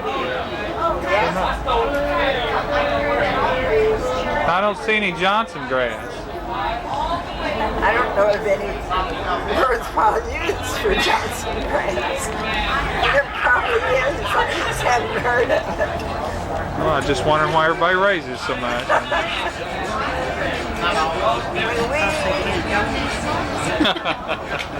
We lived on our farm for about 40 years, and when I went there, we didn't have Johnson grass. My father talked about how Johnson grass is such a pest in Kansas.